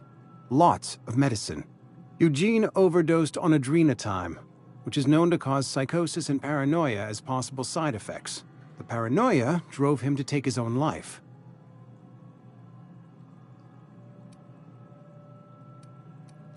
We can all thank our lucky stars that young Eugene was hopped up on medication and suffered its predictable side effect. I included it all in my official report. I'd like to think I saved Edgewater a great deal of money. We never could have paid the fines associated with a suicide.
Hey, Miss Parvati. Come for a visit? Not today. Just helping this fella.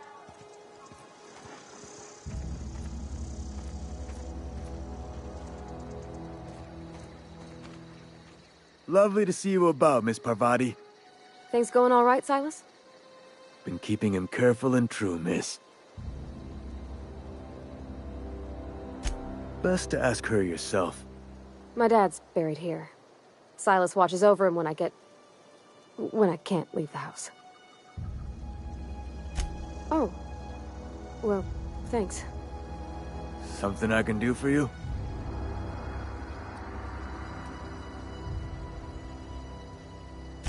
Yeah? What about him?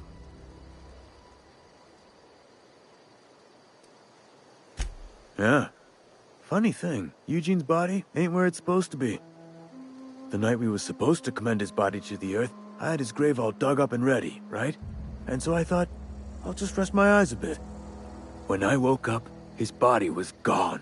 Spirited away. Vanished. The footprints nearby suggested that Eugene was stolen by marauders. Or he rose from the dead.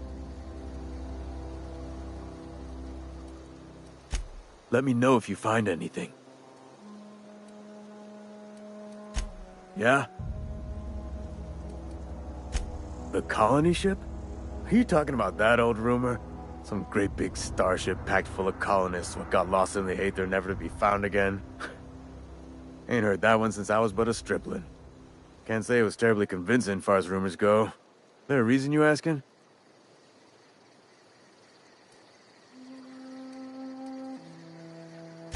Alright, easy now. No need to get your hackles up. Maybe you've been out in the sun too long. Why don't you head over to the cantina? Get yourself some zero-G brew. It's a brew that's good for what ails you.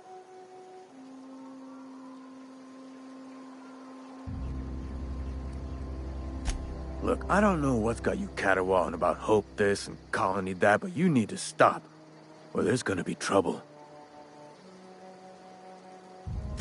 Trouble's in the asking.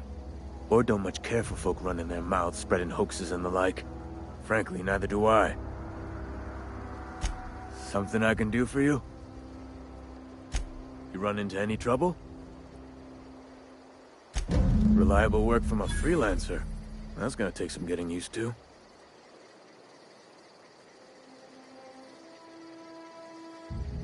and I'll buy you a drink sometime. Oh, suppose you've earned it. One good turn deserves another.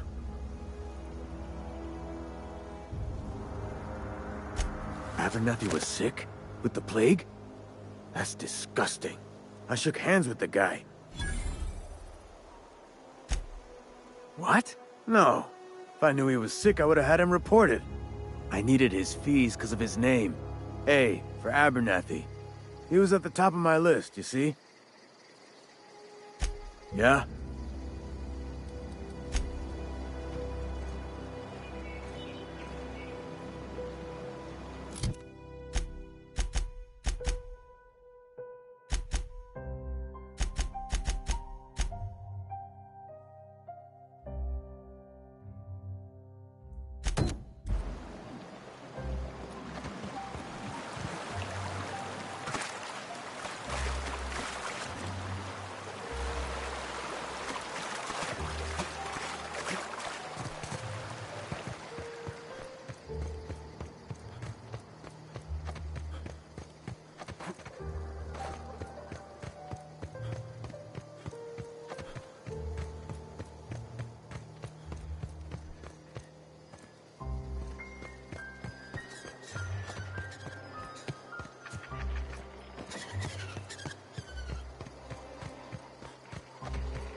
Okay, keep him quiet.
Yeah, huh? That's on account of how I never met her. She was in another division of the Spacer's Choice family. She worked in the Vale a few months, sorting the cannery computers. Her contract said any kids she had, expected or not, belonged to her office from the time of conception. So when I was born, I got sent here. Could be. Reckon I'll never know.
Not get through!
Easy.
Any progress on that matter we discussed? Wonderful. This is fantastic. Well worth all the sacrifices I... Wait. What the fuck is this? Is this... French? I can't fucking read French. It's a law-forsaken joke is what it is. French! Ha! I was so high and mighty, preaching to the yokels about following the plan, while fighting it at every turn.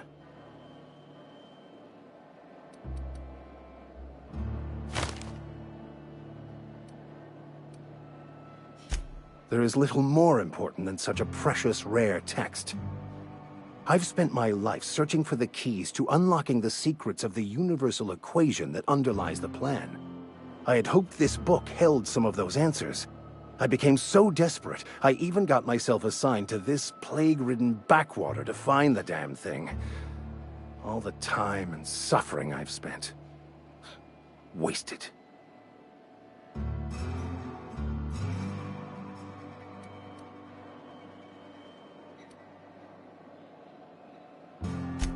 Baconu, the author, had some interesting theories about man's perception of reality that I thought could be applied to our attempts to decipher the plan.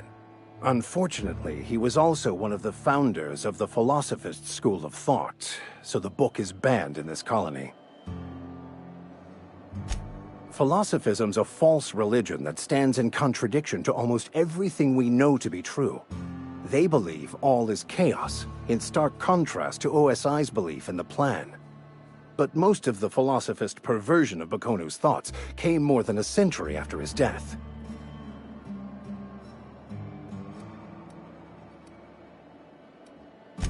Yes, you're right. Such are the workings of the equation. And I've only my own hubris to blame. I certainly never planned for this contingency.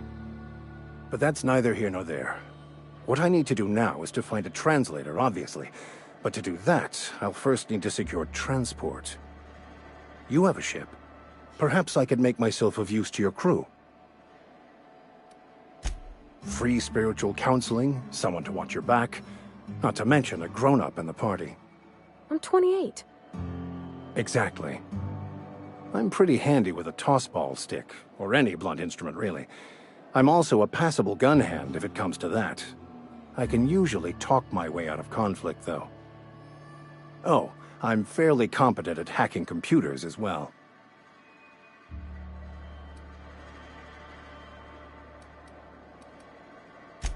Well, understanding computers is, though I admit I took it further than most.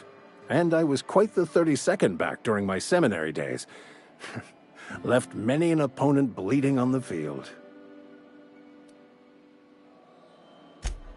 Of course, I'm a vicar who is dedicated to his calling. More dedicated than any other you'll find in this colony. I joined the OSI to help decipher the grand plan. But instead, I ended up the vicar in a prison due to ignorance and politics. Then I came here. Satisfied? Most laypeople are not aware of this, but we've not discovered any new insights into the plan for a long, long time. I had an idea that we should welcome the truth, no matter where we found it. I had the worse idea to share my thoughts with a superior. And that's the long and short of it. So, what do you think? Fantastic. Let me get my things in order and I'll catch up with you. Edgewater's gonna miss you. Folk here always had good things to say about their vicar. Thank you, Ms. Holcomb. I'll be glad for the change of scenery, and to leave this place behind. I shall see you on the ship, Captain, whenever you're ready to leave Emerald Vale.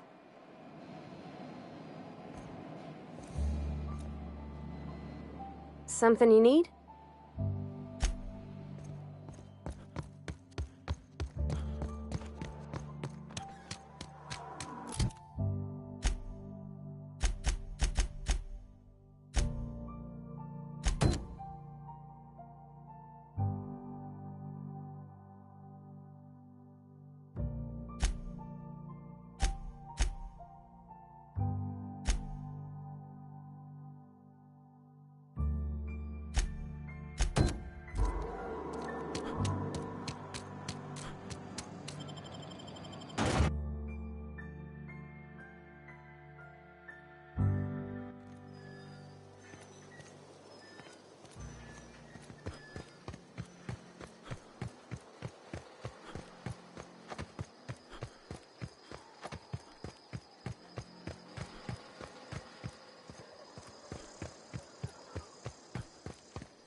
I used to skip rocks in the river until Constable Reyes ticketed me for unlicensed terraforming. I bet she's jealous. She don't know how to skip rocks her own self.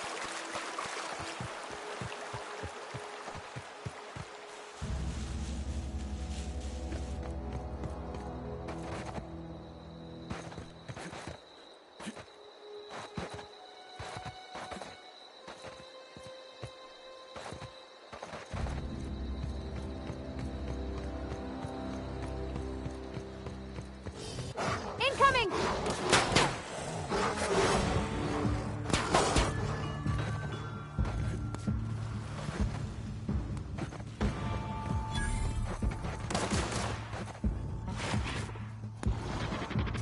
System unit. Process searching.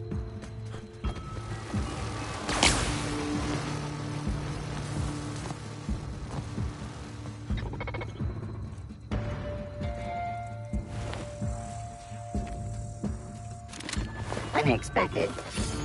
Security patrol initiated.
I always wanted to poke around in here.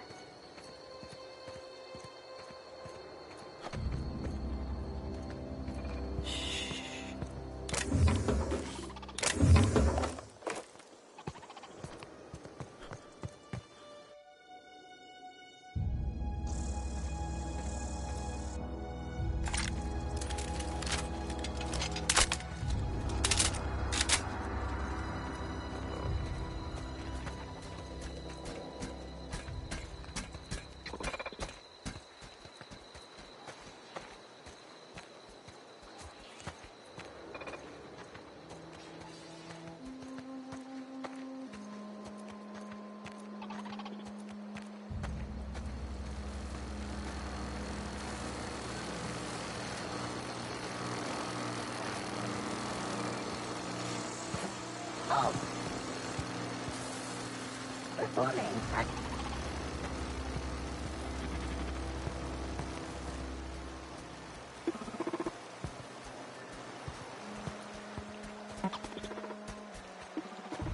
Returning to normal protocols.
Mr. Thompson said to talk with Miss McDevitt before doing anything here?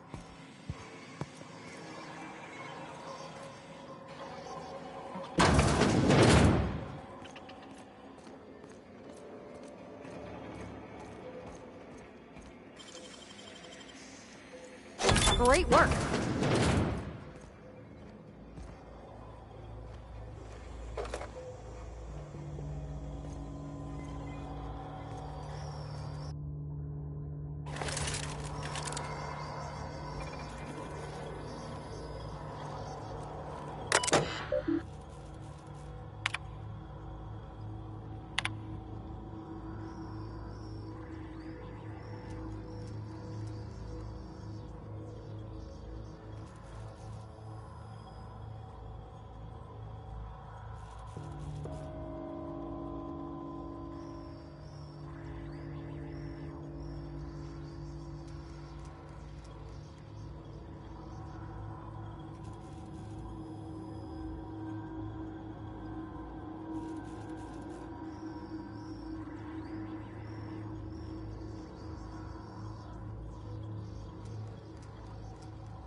Processing. Sweeping. Incoming! We made it!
System input.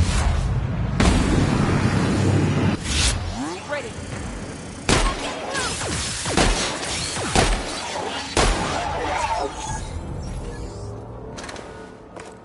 Not a peep for me.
Three switches. That'll be easy enough.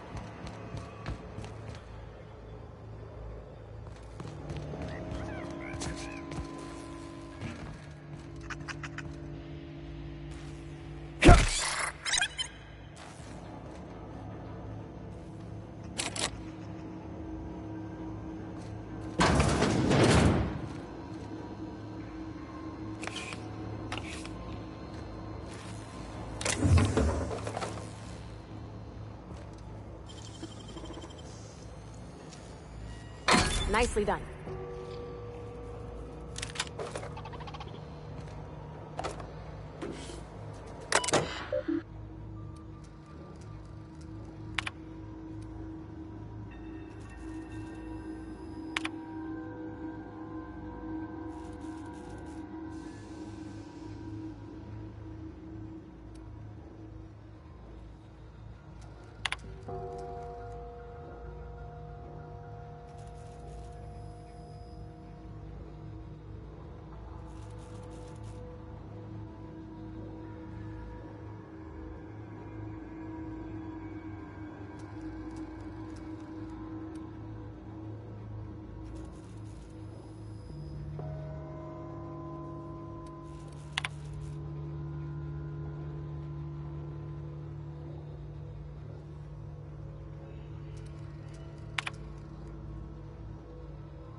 Expecting that. Oh! Pass that over!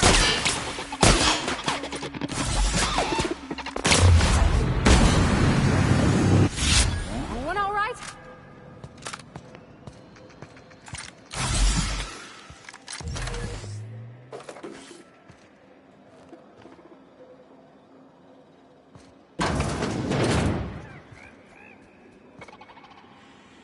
System up. Terminating security search. Begin. Here they come!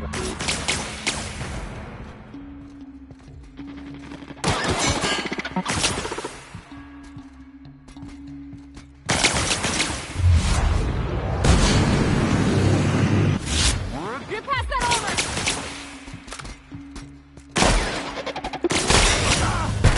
Security threat eliminated.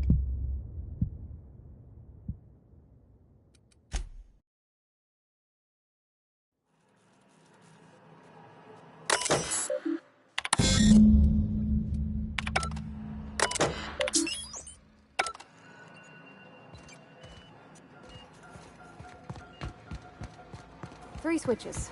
That'll be easy enough.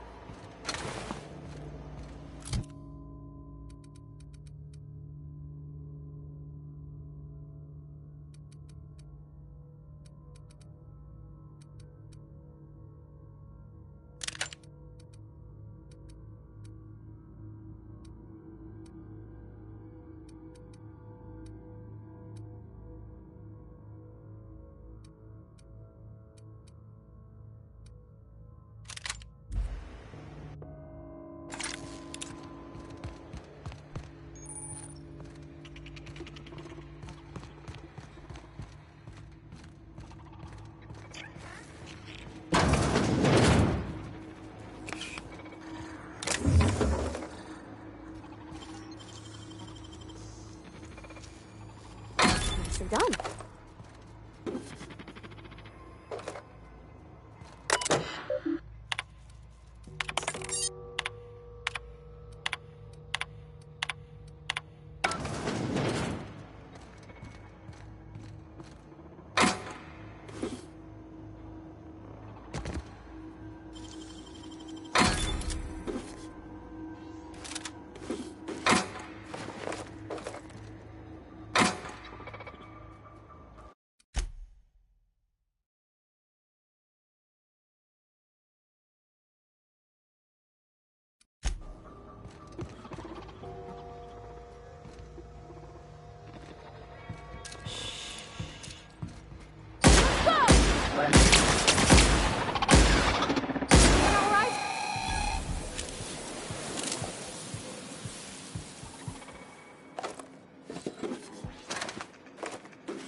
two more. What'll happen to Miss McDevitt's folk if we send power to the Vale?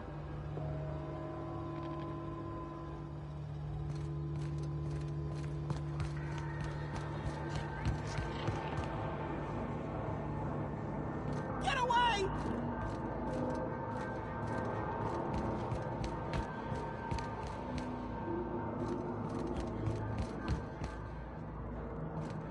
No, no, no, just leave me alone!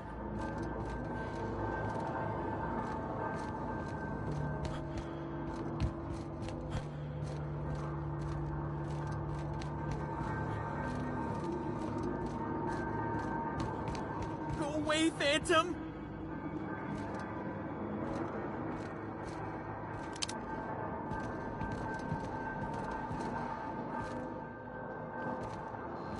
Get away!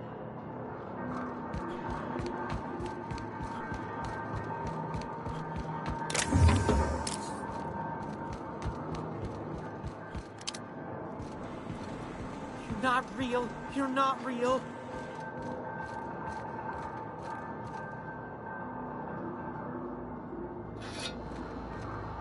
You're not real. You're not real. Get away from me, Phantom. Shoot. Scram.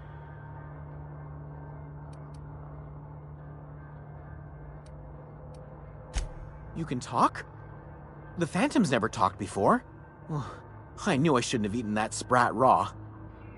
See? See, Higgins? This is why you must always boil your sprats before ingesting.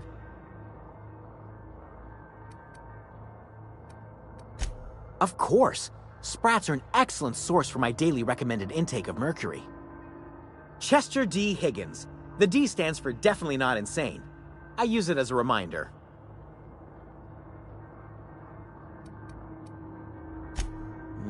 Hard to say. By my reckoning, Higgins has been here somewhere between 2 weeks and forever. My recollection's a touch fuzzy these days.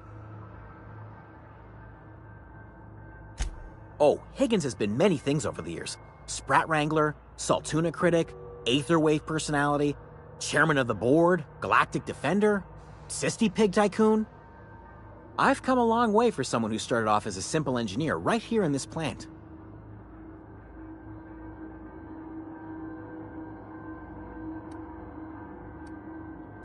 Mechanicals lost their bolts. Opened fire on anything that moved. It was pandemonium.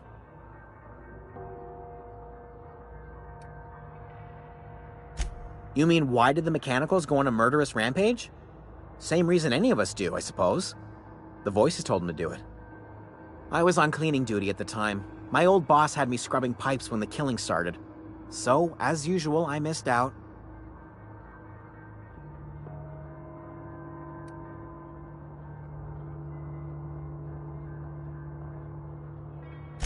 Jimmy'd opened the vending machines. That lasted a good couple of months. Eventually, I had to resort to more unconventional means of filling my insides. Braised. Boiled. Charred. Skewered. Sprats are good eating, friend. Chock full of brain food. I specialized in automechanicals, drones, sentries. Repaired them, maintained, upgraded. Did it all from my old workroom just over in the next section. Jimmy'd opened the vending machines. That lasted a good couple of months. Eventually, I had to resort to more unconventional means of filling my insides. Well, yes, for the uninitiated palate, a true gourmand appreciates the Sprat's complex melange of flavors. Braised. Boiled. Charred. Skewered. Sprats are good eating, friend. Chock full of brain food. I specialized... Oh, before. Definitely before. Sisty Pig Tycoonery was the apex of my long and storied career.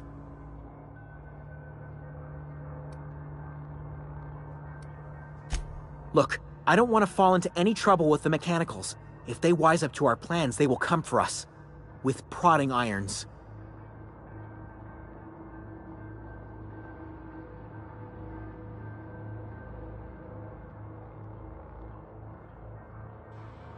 You know, you remind me of myself back when I was an intergalactic adventurer. I discovered a flaw. Their hostility levels were hardwired to maximum. There's no changing that, but you could rewrite their targeting protocol so they attack each other instead.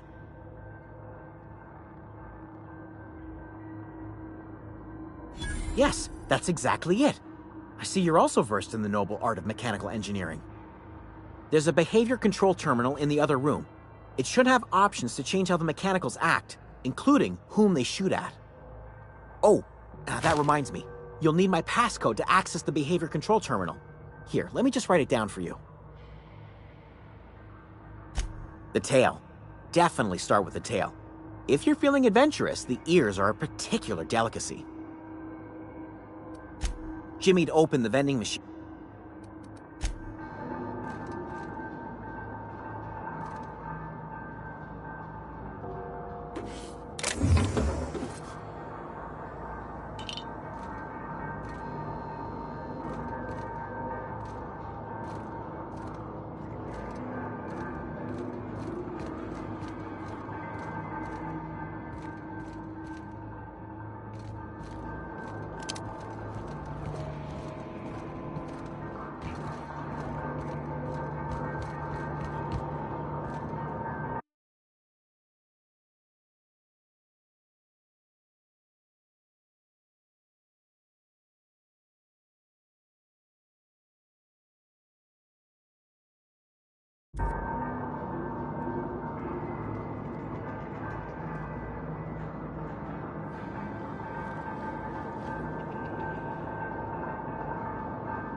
Where are we headed?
Great work.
Mind the steam.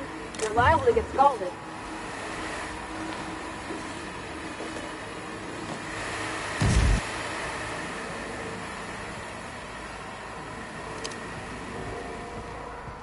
Unexpected. Sweeping. Here they come! Got 'em all. Nice one!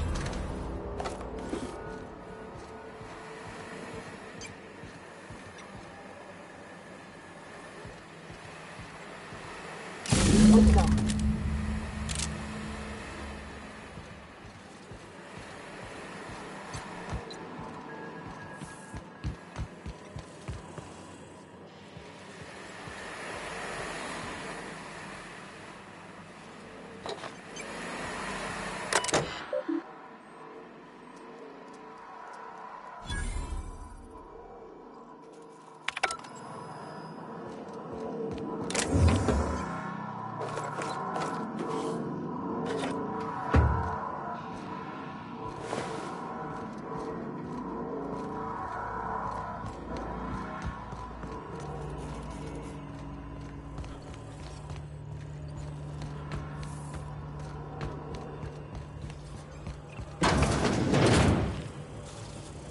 System of security.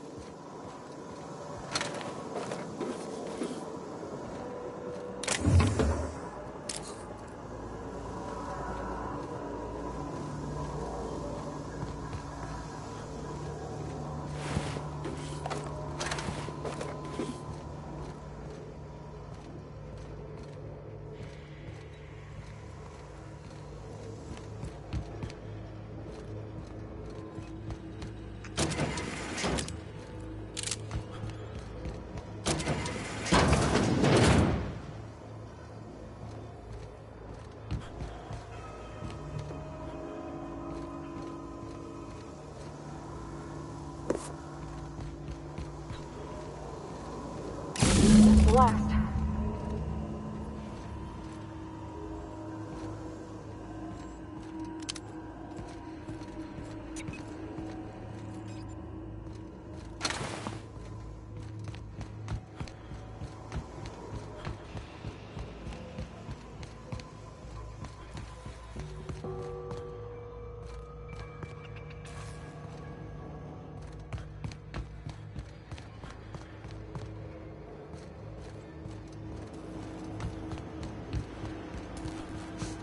Once we do this, there's no going back. Hey, listen. Sorry, I know you're in a hurry. I know you want your power regulator and all. I just feel like we should go talk to Adelaide. If we're gonna kill her power, least we could do is give her people a fair warning.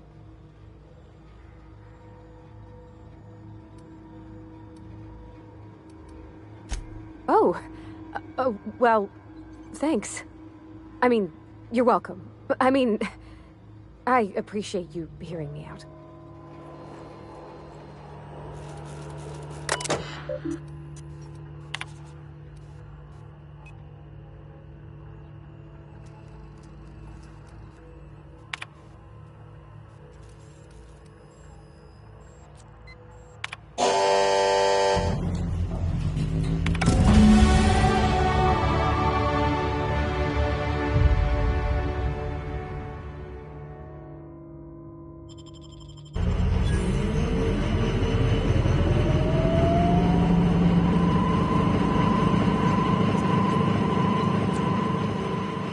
Can't stop thinking on Edgewater, Captain.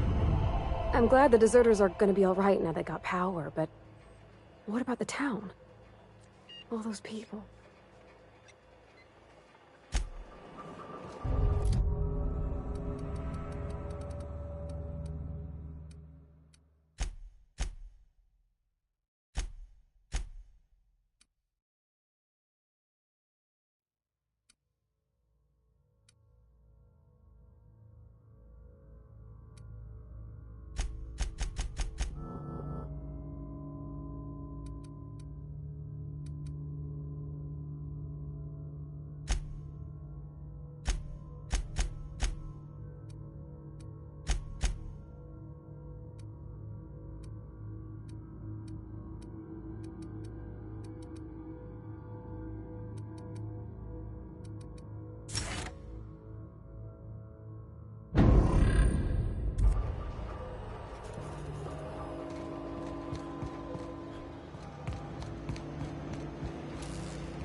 We can handle it!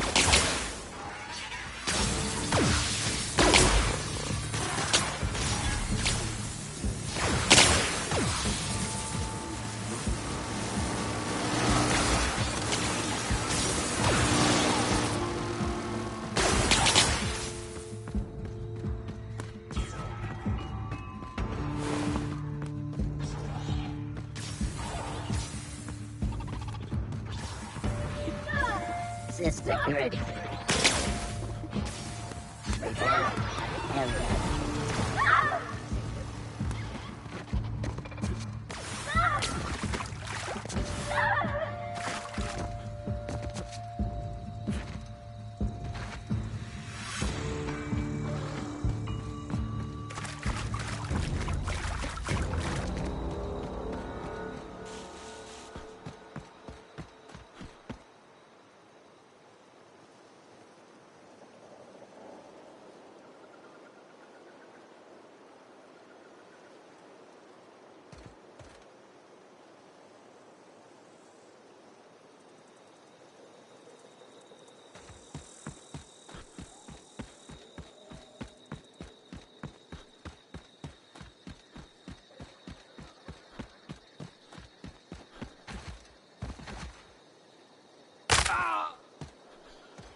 Are we getting paid or not? Any loss of productivity will be deducted from your pay.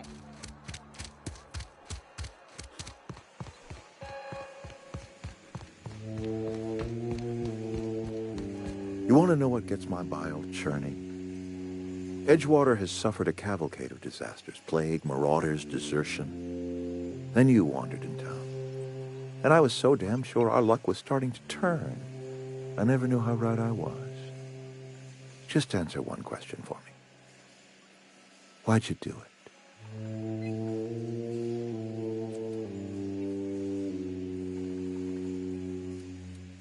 You're right.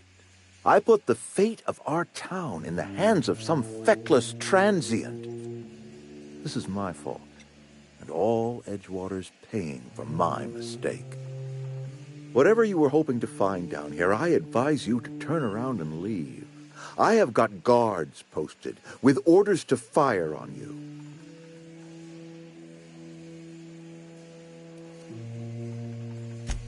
Edgewater's dead. Our cannery's dead. Adelaide's deserters are never coming back. Spacer's Choice will shut us down before long. Some of us will die of illness by then. Some will move on. Some will starve. And as for me, I will tender my resignation, whereupon I shall be processed and then duly imprisoned for gross incompetence. Apologies won't give us our lives back, but for what it's worth, I am sorry too.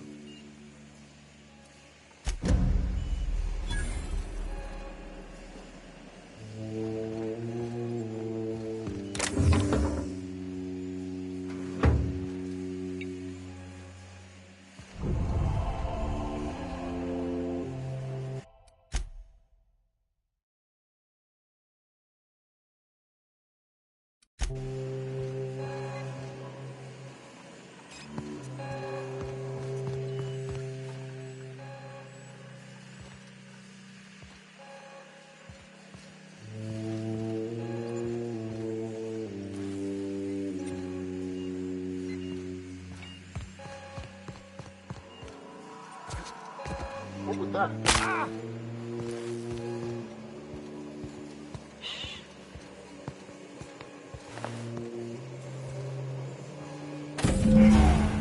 Here they come!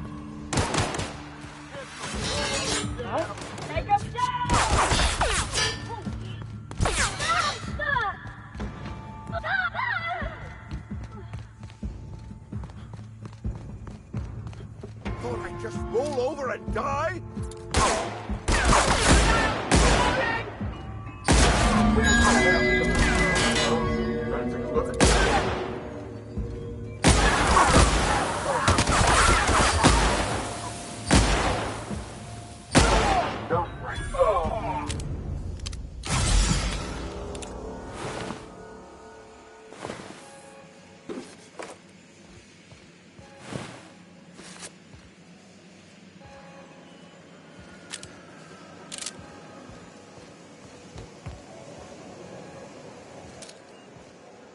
What was that? Here they come!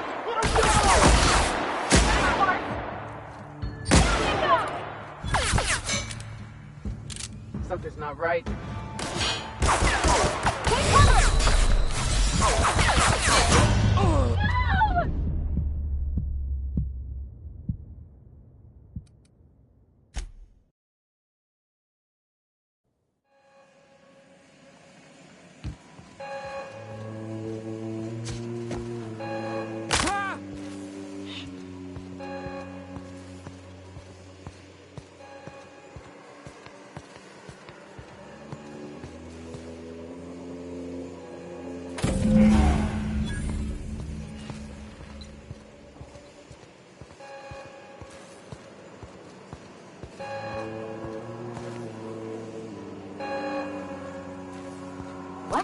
What was that?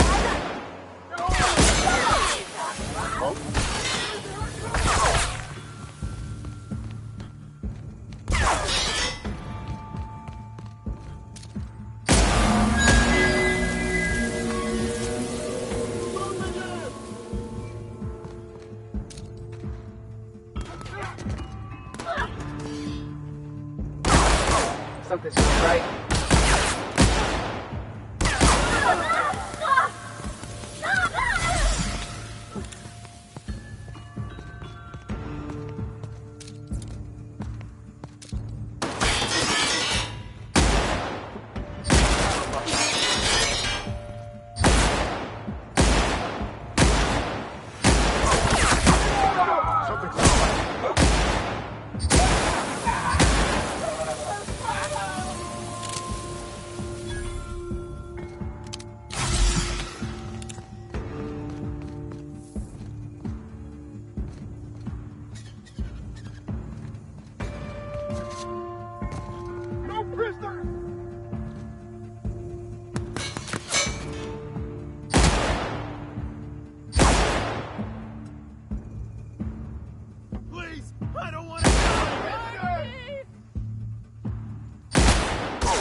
What was that? Something's not right.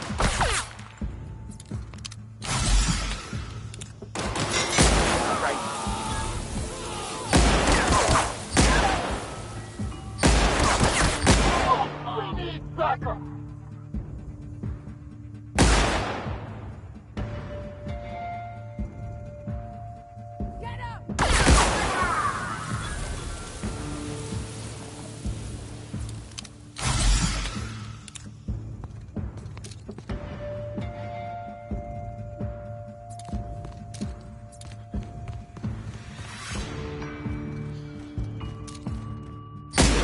Give up.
I used to skip rocks in the river, so Constable Reyes ticketed me for unlicensed terraforming.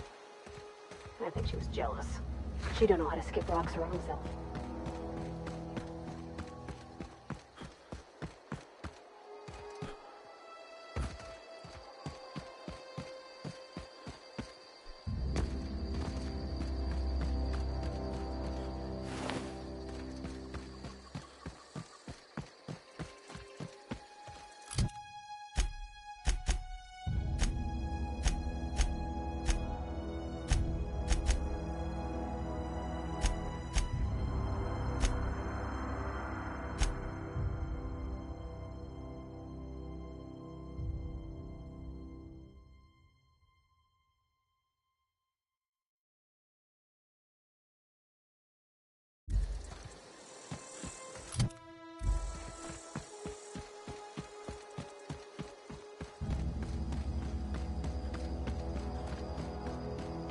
Huh?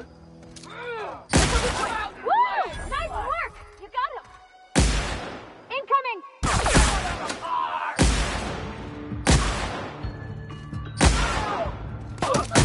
We did it!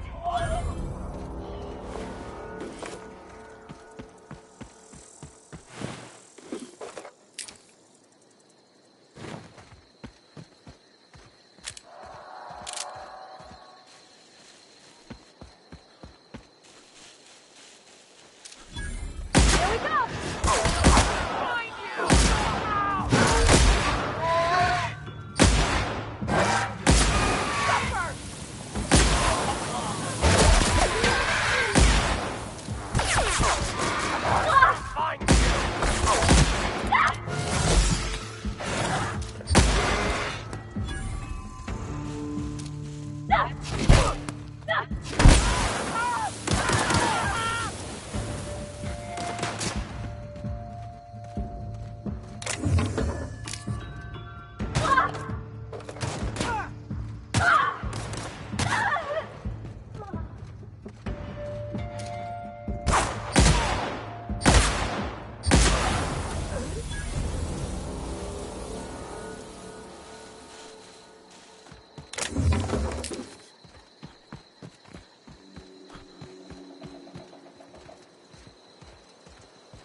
Great work.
Is this your ship?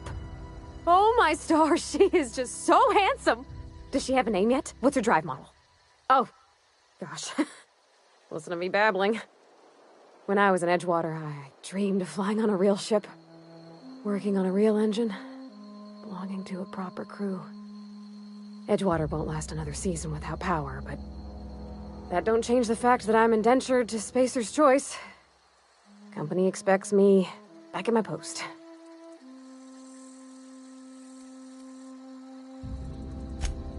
Well, because I've been thinking about what happens next. So much has changed since you walked into town. I want to ask you something, and you can say no. But can I come with you? I could tend to your engine. I know my G-valves for my catalyzers, and I can keep your ship singing. And if you ever need a pair of eyes watching your back, I can do that too. What do you think?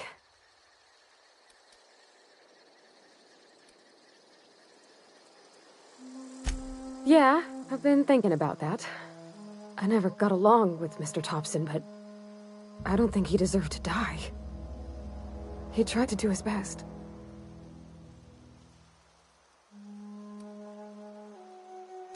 I don't know about that. Mr. Thompson wasn't an evil man. He wasn't given to violence. Though if Miss McDevitt were here, I wager she'd agree with you. I had my misgivings about Miss McDevitt and the deserters, but you took pity on them and sent power to their garden even though you knew Mr. Thompson would hate you for it. All this time, you've been determined to get your regulator back, get your ship up and running, and cut a path out of this place. And well, I won in.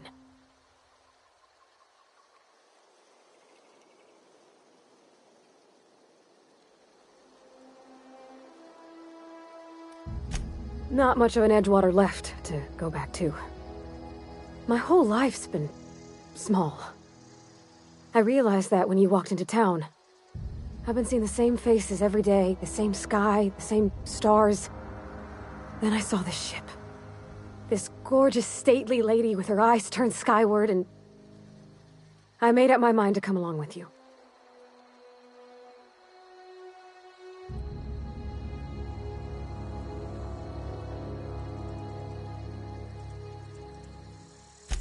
Yes!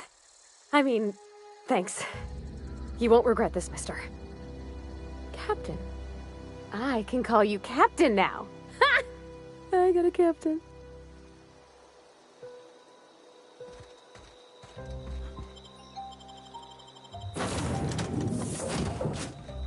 Well, I certainly am looking forward to flying on a ship named the Unreliable. I'll just head upstairs and claim a room.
Captain, I have detected that the town of Edgewater is now without power.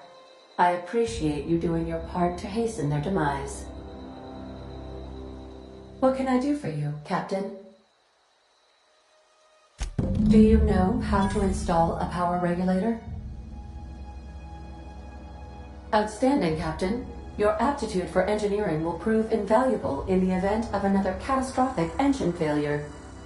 Our engine room is located behind you, across the cargo bay, up the ladders.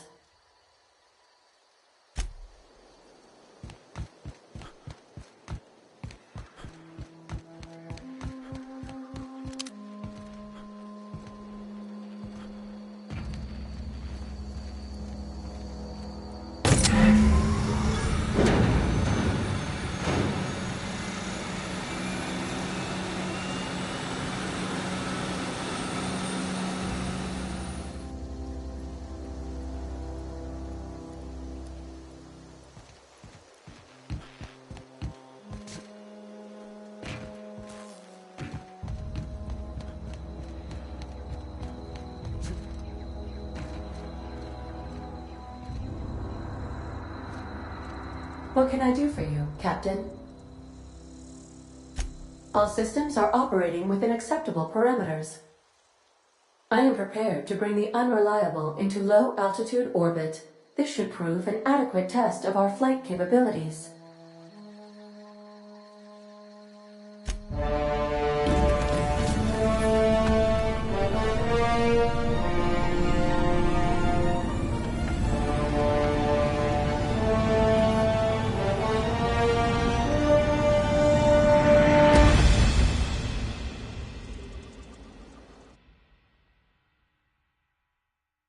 We have received a communication request from Dr. Phineas Wells.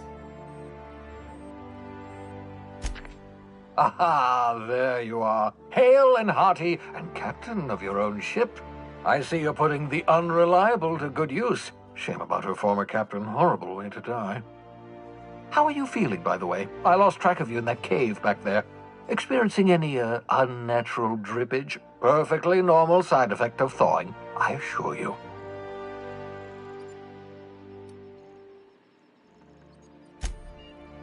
Oh, that, yes, that's probably permanent. I wouldn't worry about it, though. I'm sure you're fine. What you saw in Emerald Vale is happening all across the colony. Food shortages, lack of supplies, and basic necessities. We're dying. The chairman, the minister, and all their lackeys on the board are to blame. The Hope has some of the brightest minds Earth ever sent us. If we can revive the Hope's colonists, they can help us undo the board's mistakes. They can help us set things right. You need to get to Stellar Bay on Monarch. I have contacts there. They'll help me, help us, find the chemicals to revive your fellow colonists. Gladys Kelly, lovely woman, runs a cozy little black marketing outfit on the Groundbreaker. She can get you a nav key to land on Stellar Bay.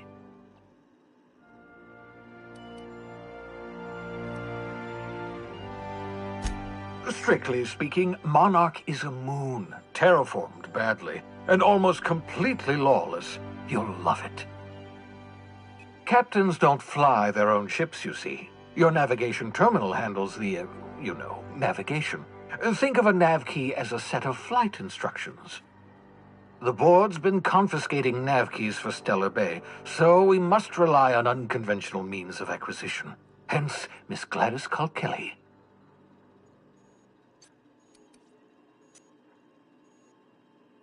Without a skip drive, good luck. You'll be dead before you make it to the nearest star.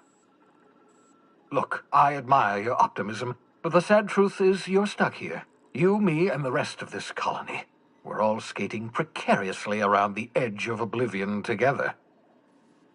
None of us are leaving Halcyon alive, so we may as well make it a better place, and we can start by reviving the Hope. Gladys and I have been doing business for years. Her smuggling credentials are unimpeachable. If anyone can get you a key to Monarch, it's her. In theory, I suppose you could land your ship in Cascadia, and in theory, I suppose you might survive the experience. Cascadia is utterly seething with dangerous, highly aggressive creatures more than capable of tearing you limb from limb. You'd have to be a lunatic to land in Cascadia, and I'm reasonably certain I tested your brain for incipient signs of insanity. Trust me, talk to Gladys Culkelly. Excellent. I'll send her a wireless. Let her know you're coming. By the way, I gave Captain Hawthorne a disguise apparatus of my own design, cutting-edge technology years ahead of its time. I call it the Holographic Shroud. I'm sure it will prove remarkably useful to you. You'll find it in the captain's quarters. Marvelous device. I'm quite proud of myself. The shroud changes the user's appearance to mimic that of another. It has limits, first-generation technology, you see, but promising. Exciting to see it in use at last. Very simply, the holographic shroud uses biometric information contained on standard identity cartridges to generate a holographic projection around you.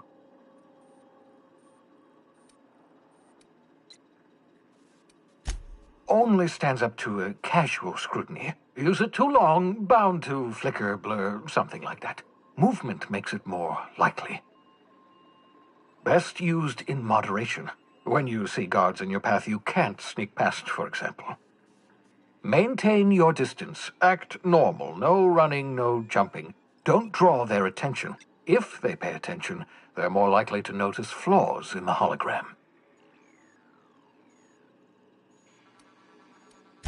A change of clothes. What is this? Some old spy serial? What inattentive and brainless guard would be fooled by such a shabby disguise? The holographic shroud masks not only your clothes, but your face and fingerprints.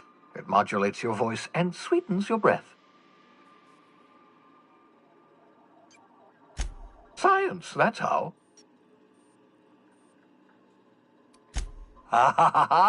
The beauty is they don't expect it. The shroud is the only one of its kind. We humans have a tendency to overlook the unexpected. Activate the disguise, walk past someone. What do they see? A figure dressed like a fellow employee.